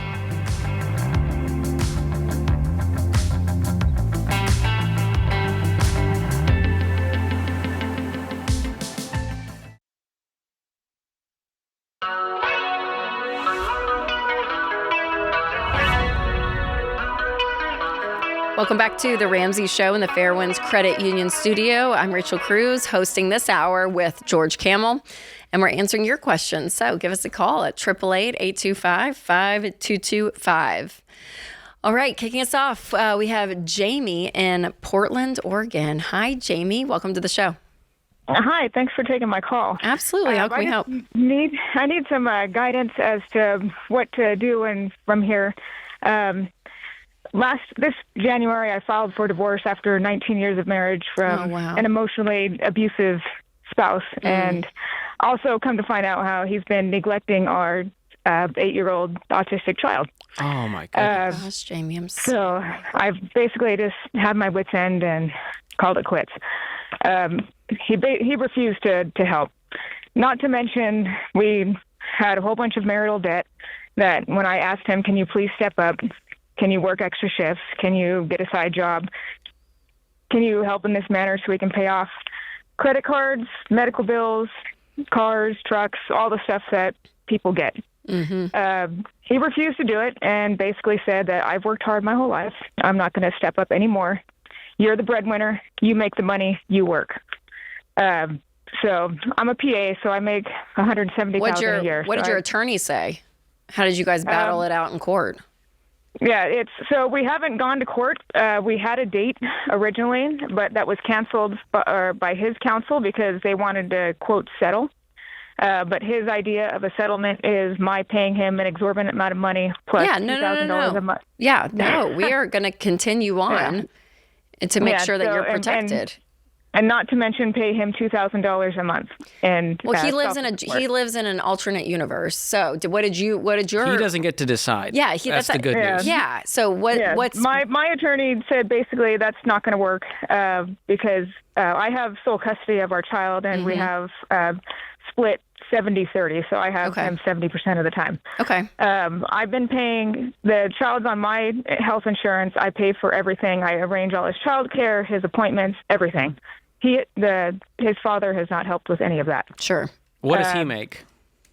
He makes $80,000 a year. Okay. And what do the debts look like? So we've owned a house that I financed solely under my name last year and decided to sell it because I wanted to get out from underneath the debt and moved into a rental. Has it sold, Jamie? It has, yeah. So it sold, and I paid off I paid off like $90,000 in debt. Okay. I just don't want you paying off this debt if it's going to be split eventually, because you're throwing a lot of money at it. Have you figured out what the split is and what's his debt versus yours and how that's going to shake down? That's what we're waiting on. My attorney said we're going to go before a judge and let them figure that out. Yeah. But so far it's like what his debt is. A 401k loan that he took out to pay for his attorney, and then his student loan, which is like $19,000. Okay, what else is left? What's left is my debt, which my student loan is $115,000, and then there's credit cards and consumer loan debts that I've had to take out in my name because he refused to help when I was trying to consolidate everything. I fell for the consolidation thing. So I'm going to be stuck with those. And that's say those totals again for us. You had 115 in student loans. 115 in student loans. There's 2 consolidation debts. One's at $40,000. Another one's at $35,000. Okay. And there's about $15,000 on credit cards. Okay. And remind me, or clarify this. What you said, I had to take this out to pay for what was the cause for these? So we are trying to. I was trying to get one lump payment by consolidating everything. So we tried to. I took out the loan up by myself because he refused to step up and help. And this was just living above your means. Like this was all in the marriage, and there was nothing specific. It's not like there was a small business that one of these loans went to. Okay. No businesses, but it's I would say that we were living well above our means. Okay. And he got grossly comfortable living that way. Sure. And now that I filed for divorce, he thinks that he deserves to continue to live that way. Sorry, there's a helicopter outside my house. No, you're fine. How much do you make, Jamie, in your job?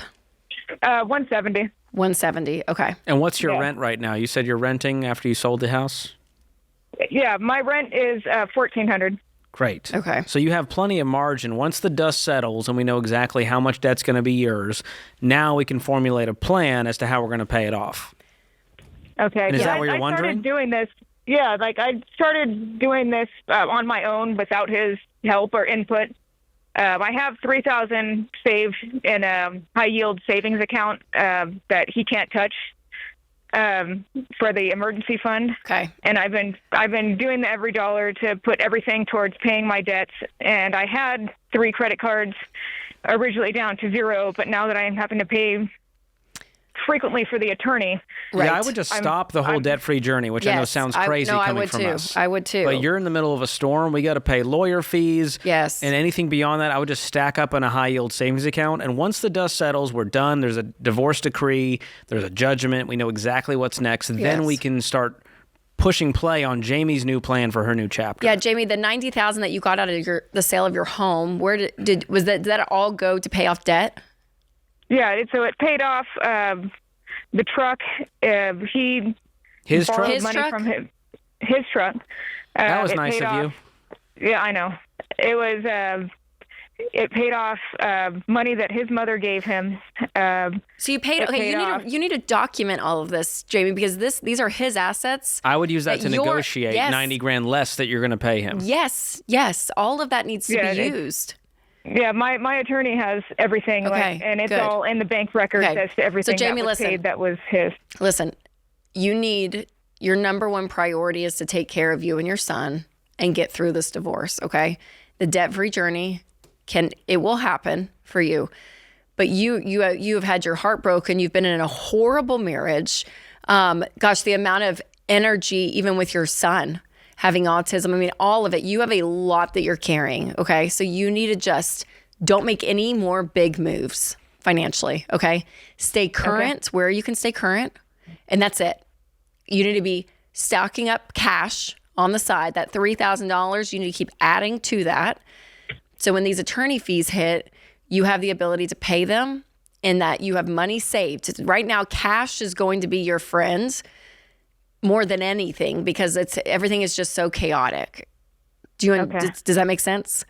Yeah. That's going to give you stability for now. And then what George said is exactly right. Then once everything is settled, then you can say, okay, now I'm going to take that amount of cash after attorneys are paid and everything. I'm going to apply it to my debt for what's left because that judge may give him some of that debt, Jamie. So don't be paying on stuff because it may be going to him. And then you'll have a ton of cash sitting in the bank, hopefully, that you can actually throw at this debt and get some big progress starting it. And then you're going to just chip it away little by little. But yeah, there's a lot swirling for you. So I think simplifying and just stacking up cash is going to be huge for you right now. And I'm so sorry you're going through this. It's horrible.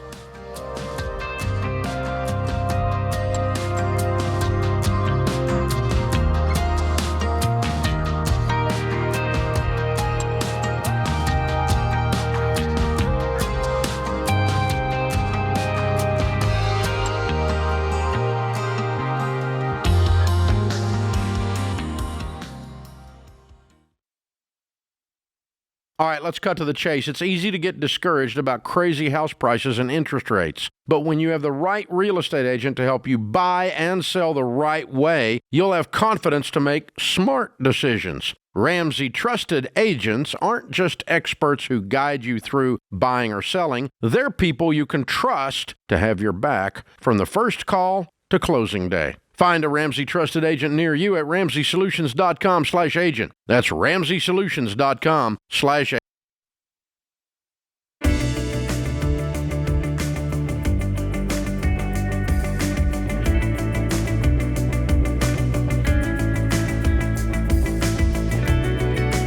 We wish that we could get to every call and question here on the show, but if you have a money question, make sure to head over to our website and use Ask Ramsey. Our Ask Ramsey is our free AI tool, and it is built and trained on proven Ramsey principles, and you'll get the answer that you want the Ramsey way. Just like if you called it on the show, you don't have to worry about Dave yelling at you. You just get your question Unless you answered. want that, in which case you'll be disappointed. It's going to be a little bit nicer. A little nicer, no. But yeah, make sure to check it out. It's awesome. People have been talking so much about Ask Ramsey. Yeah, they'll DM me, and then by the time I get to it, they went, oh, never mind. I went to Ask Ramsey, and it was great. Yes. I was like, oh, okay, I'm useless. It's great. Go to RamseySolutions.com and check it out. We'll leave a link in the show notes if you're listening on podcast or watching on YouTube. All right, let's go to Veronica in Detroit. Hi, Veronica. Welcome to the show. Hi, Rachel. Hi, George. Thank you for having me on. Absolutely. Sure. Thanks for calling. How can we help? So back in 2021, my husband's brother asked me and my husband to co-sign. Actually, my husband really, he asked him to co-sign on the loan for a condo. Oh no! And since then, he has been paying on the condo, but he stopped paying his HOA over a year ago. And now we just got a letter saying that there's going to be a foreclosure on the condo because we owe $10,000 on fees for the HOA currently. Oh no! What time period was this over that he didn't pay? Since April of 2025. Okay, so over a year now. He had made some payments last year, like a few times. He paid here and there, but it's almost $500 a month, every month, plus $25 late fee. And quarterly, they have like an additional $1,000 fee. Have you talked to him? Yes, we did. 3 months ago, he said that he will make at that time, it was $6,300, almost $400 that he owed, and he said that he will make a lump sum payment of almost $3,000, like next month. And at that time, we were like, okay, yeah, he didn't do anything since then. So what's he saying now? I would be calling him every day. Well, he said 3 months ago. We haven't been in touch.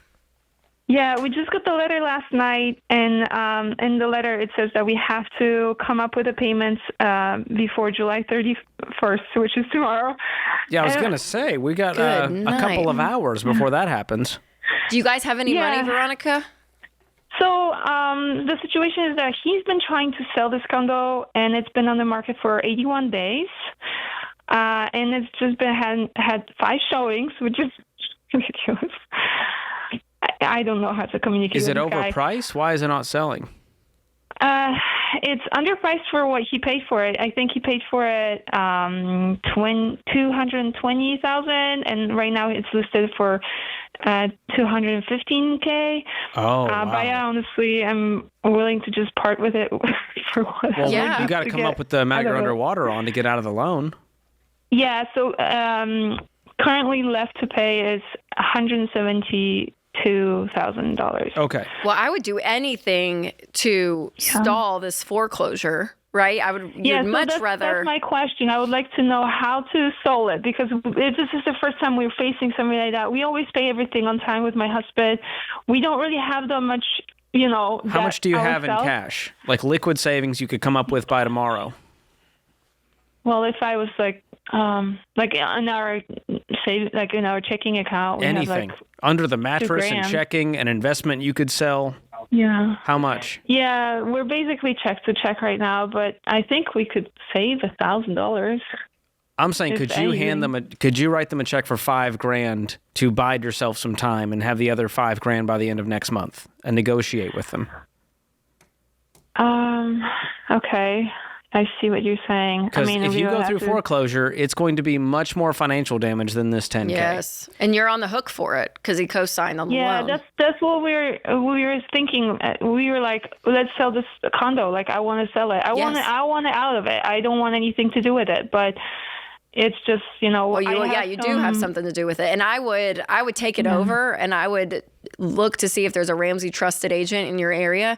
I'd get this thing sold. Like, I would take it on as if it's mine. And be like, okay, step aside, brother, because you're obviously, you and your agent, doing nothing. Incapable. No, I'm going to get in there and do it, because you would much rather on the front end go through the hard work and the misery of getting this sold quickly than... I do have some investment in stocks. Do you think it would be worth just selling my stocks? Yes, to avoid a foreclosure. Well, I have a $50,000 in stocks. In just a brokerage account? In individual stocks. Perfect. Yes. Okay. It's gonna hurt, Veronica. You're gonna be pissed, and you're gonna be like, I cannot believe I'm taking this money out of investments made for my brother-in-law. Believe me. It's horrible. I know, but that is why. And I pray your husband will never, ever, ever, ever, ever even entertain the idea of co-signing. Yeah, I mean, y'all been burned. We actually helped him a few years ago with he had a credit, and he had he took some credit cards out, and he owed some money, and we just took a second mortgage while we were buying a car, and we covered that up. And Veronica, this is not help. This is enabling. Not good patterns. This is enabling. So here's your homework. Let's make it very clear. You're going to sell off enough stocks to pay what's due so that you don't get foreclosed on. Then you're going to write up a contract with a real estate attorney to recoup that amount when this condo sells. So he will not see a dime until you guys are paid back for what you've put into this. And then he's got to figure out how to get the difference after this condo is sold. Hopefully, if he has, he owes $170K, you sell it for $215, you guys can still walk away unscathed, even after fees. That's the goal. Okay, that sounds good. And if he makes zero profit, fine. But you guys need to get your $10K back at least out of this deal.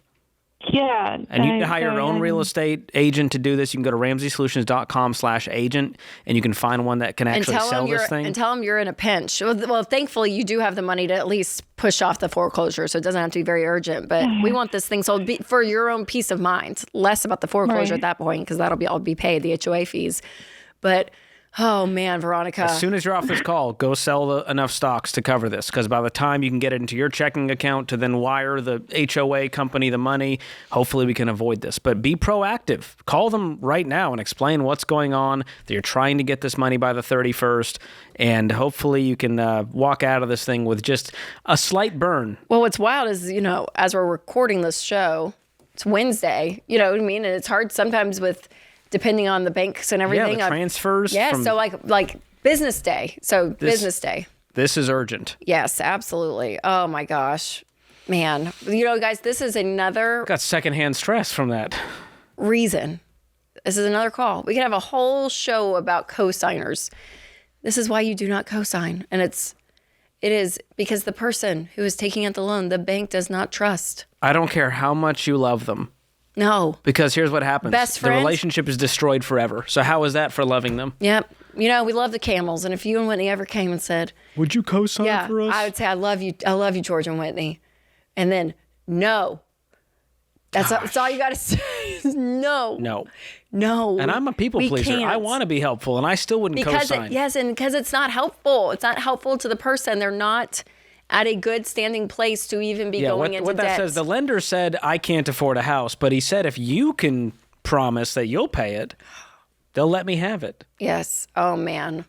This happened. And, it sounds like Veronica's pretty much done with the brother-in-law. But what's sad is that it ruins it puts a bad taste in your mouth about the person. He's not showing up to Thanksgiving. And then if you invited him. Yes. And then if you didn't pay some of his stuff back to them, all of it, it's just... it's not good. It takes a strain on a relationship. It is not helpful to people, okay? So you are not mean if you say, no, I will not co-sign. Yeah. We're not co-signing. I'm sorry. And if you co-signed on anything, you better keep up with what's going on with that thing. I would have known the HOA fee wasn't paid month one. Oh, man. I'd be getting notifications and emails. If you can get out of it in any way, if they can refinance, I'd get out, right? If you are in one, if there's a way to get out. So make that all be a warning call out there. So, Veronica, I'm so sorry you're going through that, but I think there's hope on the other end. Thank God you have that stock, because that is going to help you guys in the meantime. But, man, that's tough.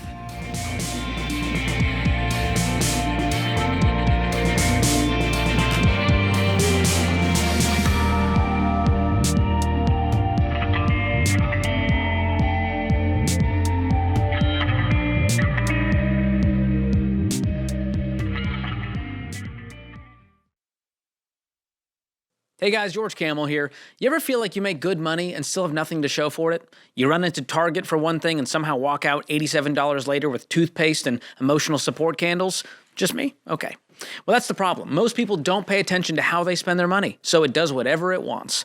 And that's why we created EveryDollar. It's a budgeting app that helps you create a simple plan for your money. EveryDollar's simple, it's clear, and it helps track where your money's actually going. Plus, you get daily lessons, to-dos, and reminders along the way. It's like having a money coach in your pocket. Your money's been freelancing long enough. It's time to give EveryDollar a full-time job. Go download EveryDollar for free on the App Store or Google Play.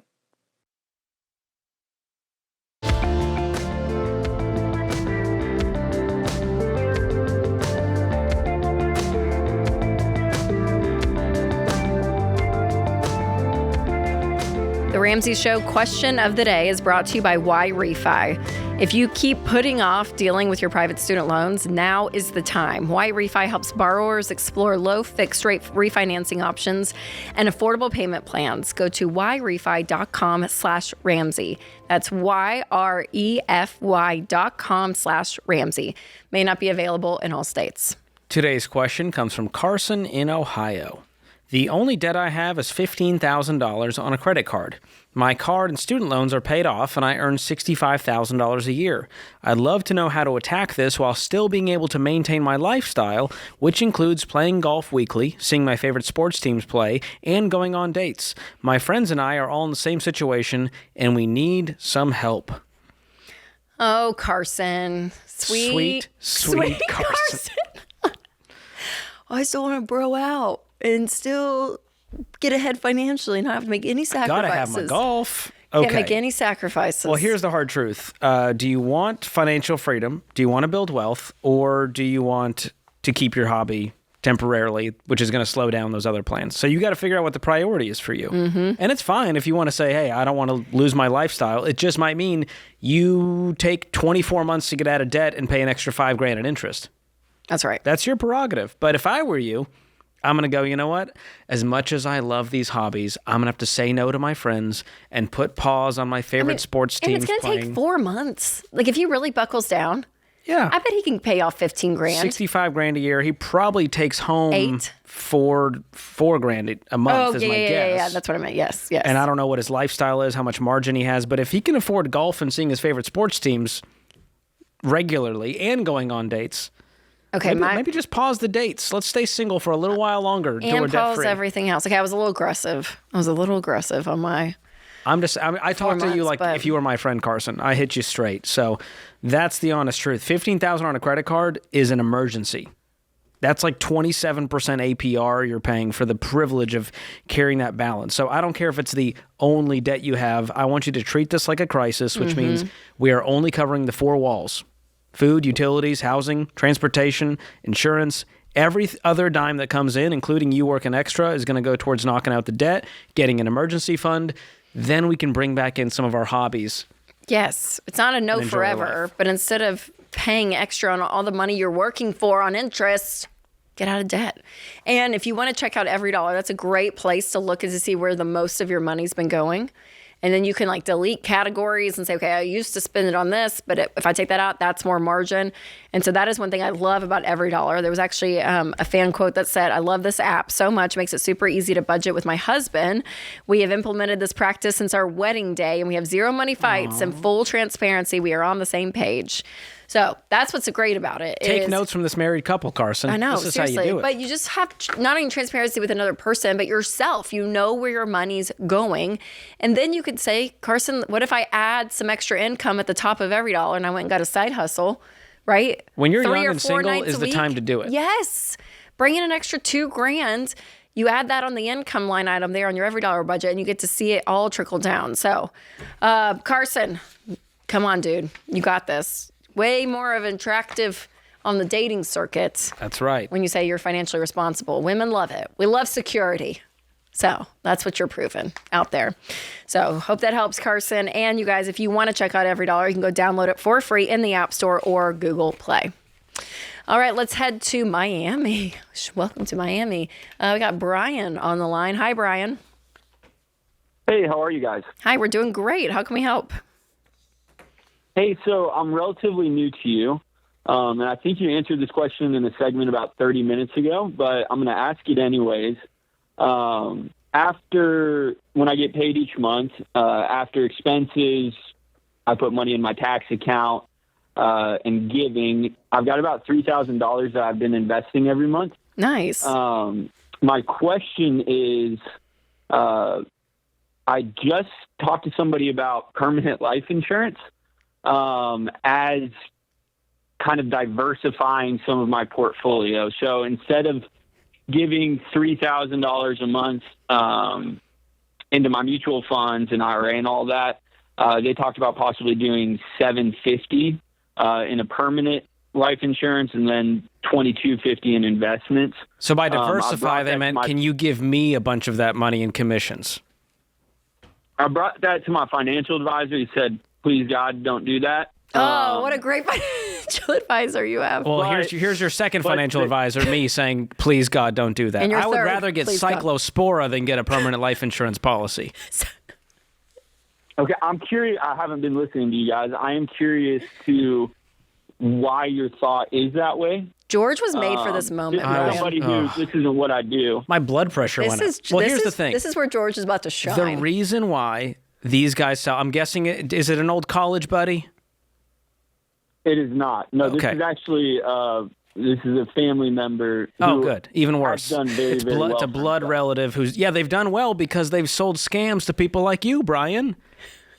So here's the thing. These policies try to mix two things at once, life insurance and this cash value portion, which grows at a snail's pace, way slower than your investments will grow. And they often make 50 to 100% of your first year's premium in commissions. Goes to them. So they make all their money on the front end, and then when you try to get out of it, you'll lose most of what you put in. So now there's a sunk cost fallacy where you go, I might as well stay in. They told me I'll ROI if I stay in this thing for 15 years. And so you do not need life insurance if you're a single guy. Are you married? I'm married. Good. Do you have term life insurance? I just got term life insurance. Hallelujah. Beautiful. Does your wife have term life insurance? I just put her on term life insurance as well. So Amazing. Yeah, we both have $2 million each. Fantastic. Okay, so we have life insurance covered. Check. Now let's do investments separately. And you're already doing that through what? Index funds in a brokerage account? Through retirement accounts? Yeah, the majority's in, I keep 30% in CDs, 60% in a high yield brokerage account. And then I invest in an IRA just for tax purposes. Okay. Well, I would keep your investing in insurance separate for the rest of your life. And there's zero upside to this, to you giving this guy $750 to then lose money on it. And you will make so much more just putting it in a high yield savings account. And no upside of having these CDs, Brian. Like you need to invest. Have index funds you can diversify within your investments, right? Get a good growth stock mutual fund that's 90 to 200 stock. I mean, it's what it can do from a return standpoint is going to be way more on your side by putting this stuff in. Again, something like an index fund. And is your IRA, is it a Roth IRA? It's a traditional IRA. Okay, so I would look into the numbers on that and maybe converting it. You'll pay some taxes on it, but converting it to a Roth, because you guys are so young, the growth that's going to be happening in that account is going to be astronomical. By the time you're 59 and a half, most of what is going to be in that Roth IRA is going to be growth, and you don't want to pay taxes on that. You can pay it now. So I would look into a couple of things. Is your financial advisor, the one that we love, who said stay away from permanent life insurance, is he looking at all of this with you? Yes. And he's okay with all of it? Yeah, he's good with it.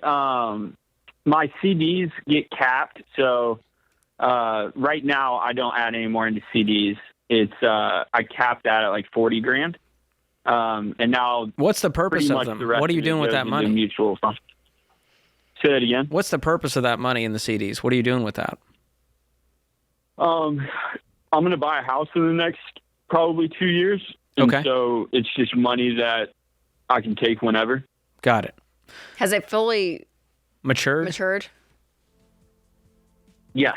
Okay. That's good. I would personally move it to everything to high yield savings for short-term goals, and anything long-term, which is 4 or 5 plus years, I would do in retirement accounts and index funds. So hang on the line, Brian. I'm going to give you a free ticket to our Investing Essentials virtual event where Dave Ramsey and I will unpack his personal playbook for building wealth. We're going to walk through all of the stuff you're talking about and probably steer some people away from ever getting a permanent life insurance policy. Yeah, I'm glad you called in though. It's a great question, and you're on the right path. You're doing so many great things, Brian. I think if you tweak a couple of these things from a mathematical perspective, it's going to be more on your side.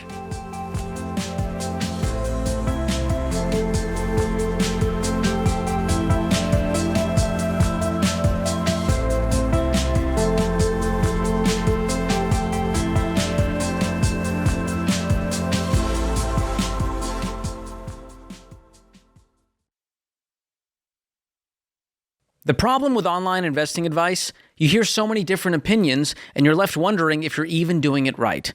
And that's why we created Investing Essentials. Join me and Dave Ramsey at this 2-night virtual event to learn Dave's playbook for investing and wealth planning. We'll break down 401ks, mutual funds, passing on wealth, and more. So join us September 1st and 2nd. Tickets start at $199. You can get yours today at ramseysolutions.com/events or just click the link in the show notes.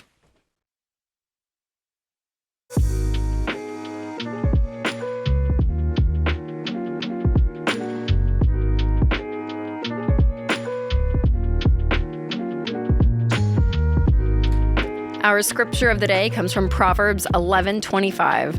A generous man will prosper. Whoever refreshes others will be refreshed. Richard Branson said, train people well enough so they can leave. Treat them well enough so they don't want to. Oh, I like that. It's a good quote. All right. All right, let's head to Dayton, Ohio. We have Patrick on the line. Hi, Patrick. Welcome to the show. Hi, I appreciate you taking my call. Absolutely. How can we help? I got a lot going on right now, and I feel really stuck, like I'm just spinning my tires, and I could really use some wisdom. I'm sorry. Yeah, what's going on? So, well, my daughter's currently in the hospital. I've got 2 kids with kidney problems. The 3rd kid has seizures, and I've been doing the baby steps. Felt like I've been doing everything right, and I'm not seeing any hope. We're not getting anywhere. I feel like I'm starting over every other week. Are you talking about financially, or no hope as far as yes, the medical absolutely. sort of getting that under control? No, with that kind of stuff, I sort of made my peace with it, and always been very positive outlook. But I guess it's more the financial. Yeah. Well, give yourself some grace, Patrick. The journey looks different for you, and it's okay if that goes slower. Yeah. And you don't see the progress that other people see around you. You've got a storm, and it might be a longer term storm where you just have to batten down the hatches and have the bigger emergency fund and not be able to invest as much in a season, and that's okay. Yeah. So what does the expenses look like right now? What's sort of stressing you out financially? So, when she's in the hospital for a week at a time or 2 weeks at a time. Is it dialysis? What's going on? What's her treatment? Well, she already had the transplant, but now she's on immunosuppressants, so she's always getting sick, every little thing. Well, right now she's got salmonella real bad and septic shock and everything. Oh, gosh. And we just got over that, and I guess it just came back. But that's just one instance where, with all 3 kids, we're just always in the hospital. Okay. And obviously, while I'm here, I'm not making any money. I got my wife's at home.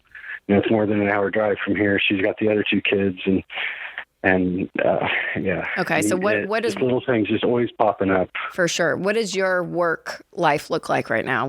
How much are you making, and Is it sustainable from like a remote perspective if you're able to help with the kids, or what is that going to look like? Well, I do construction, so I got to be there. There's nothing remote. What do you guys make in a given year? I mean, if I never missed a day, I guess I'd be getting like $39K. $39,000 a year? Yes. Okay, and your wife stays at home? Correct. Okay, so $39K is a best case scenario for what we're working with here. Right, but with the doctor's appointments, the sicknesses, Yeah, because you're getting paid per day on the list. construction site. Correct, per hour. So what do you think you'll bring in this year? If the top's 39, what is? God, maybe 25 if I can get back to work and really. What are your expenses every month? Because that's $2K a month you have coming in. Yeah, that's. I mean, I would say we probably could get by with like 2,400 bringing in. So there's definitely a deficit. So your expenses are $2,400 a month. So we need at least that coming in. Do you guys have any debt? Yeah, I still own the house. Just the mortgage, no consumer debt? Correct. Okay, that's positive. That's good. Yeah. And any savings? Anything in cash? I mean, no, I'm wiped out. I'm telling you, I'm starting over from zero. I put our last money in the gas tank to get her down to the emergency room. Yeah. Wow, do you guys have health insurance? Yeah, it's like through the state, Medicaid. So I don't have medical bills. That's never been an issue. I've never had a credit card, so that's never been an issue. So that's one thing we don't have to worry about is how are we going to pay for this medically? It's huge, yeah. Now, the goal is to make enough money that you may not even be eligible for that, but you have good health insurance, a better job, you have margin left over to invest and save. Because while this is a blessing right now, the long term of you never having any money left over is a major problem. That's what the issue I'm running into is because I took a $5 an hour pay cut in the year 2022. And I left a good job that wouldn't want me to miss a day. And I took this job for much less money so I could have the flexibility of always being here with my daughter. For sure. And then I have no problems at that job with missing work. We're like a family there. They understand my situation. That's amazing. But I'm not getting paid while I'm up there. That's right. Yeah. It says she's there a week at a time, is what you said. I'm just wondering if there's any predictability to her condition of when you're going to be at the hospital versus not, and the days you're home. Wondering if you can pick up something extra just to bring in some side income for a bit. Right. I work when I can, and everything will be fine for a couple of weeks. Then all of a sudden, then her sister will be having seizures, and I got to be down in the hospital. The predictability part is out of the question. No, okay. Do you guys have any family nearby? Yeah, I mean, our parents live around. We live in a pretty small rural town. And good church? Are you guys involved in a good church? Not really, but the town itself has helped us out before. And Christmas time they'll give us something, and our parents help when they can. But I think my goal is so demanding; it takes all my time. I'm just wondering if there's, and it would be hard as a parent. I'm like, it's heartbreaking. But if there's a stint that you and your wife agree, and maybe with grandparents' help, and you guys just say, hey, we need, I'm just making this up, it's 6 months where you, Patrick, are consistent on the job just for the goal of getting back an emergency fund, just to have some buffer. And it may take 5-6 months to get that. And maybe it's a grandparents going to the hospital or watching the kids while your wife goes to the hospital, or if there's some length of time for you just to focus on work and even work nights, work weekends, Patrick. I'm like, just so much so that you can at least build up some cash flow, because I think the stress is now that there's no margin, there's nothing. And that let alone all the health issues with your kids, I mean, that keeps you up at night. And so I'm wondering if, having 10 grand in the bank sitting there, that changes your world financially at this stage of the game. It does. It would. It definitely would. So I just wonder if you and your wife, and again, that's going to be so hard because I know you guys are in a rhythm and you're taking such good care of your kids. But where you both kind of look at each other and say, okay, for between now and Christmas, or I don't know what it looks like, but it's during a significant period of time, enough to get some cash in that's margin, and we're just saving that. That's our goal, because we just need that buffer. I think that would cause some level of peace. That could be your first step, right? And then over time, like what George is saying, looking at your career and getting to a point where, I mean, God willing, you're making 70, 80 in construction and a great job, and you have great health insurance for the kid. I mean, you know what I mean? That's the ideal dream long term. But for now, man, just having some piece of buffer to fill up your tank and not have to think twice about it, right? To help your kids. Yeah. What does the ladder look like for you if you were to step up into a different role in construction, making $30, $40 an hour?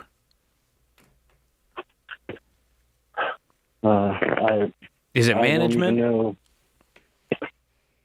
Could be. Because if there's no long-term trajectory here, then I think we need to find a totally different field where your skills could transfer.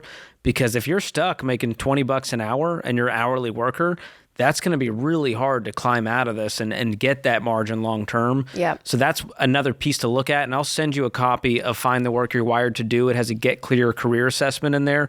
And that will start to show you, hey, you know what? I do have all these skills. This is what I'm wired to do. And maybe it's not construction for the rest of your life. So we'll send you that copy of Find the Work You're Wired to Do to help. But man, there is no easy answers here. Yeah, we're so sorry, Patrick. Any quick wins you guys can get, I think, is your number one goal today, just for you to kind of get through day to day. And lean on that community as much as you can. Absolutely. Oh, thanks for the call. George, great show today. Thanks to everyone in the booth. And remember, there's ultimately only one way to financial peace, and that's to walk daily with the Prince of Peace, Christ Jesus.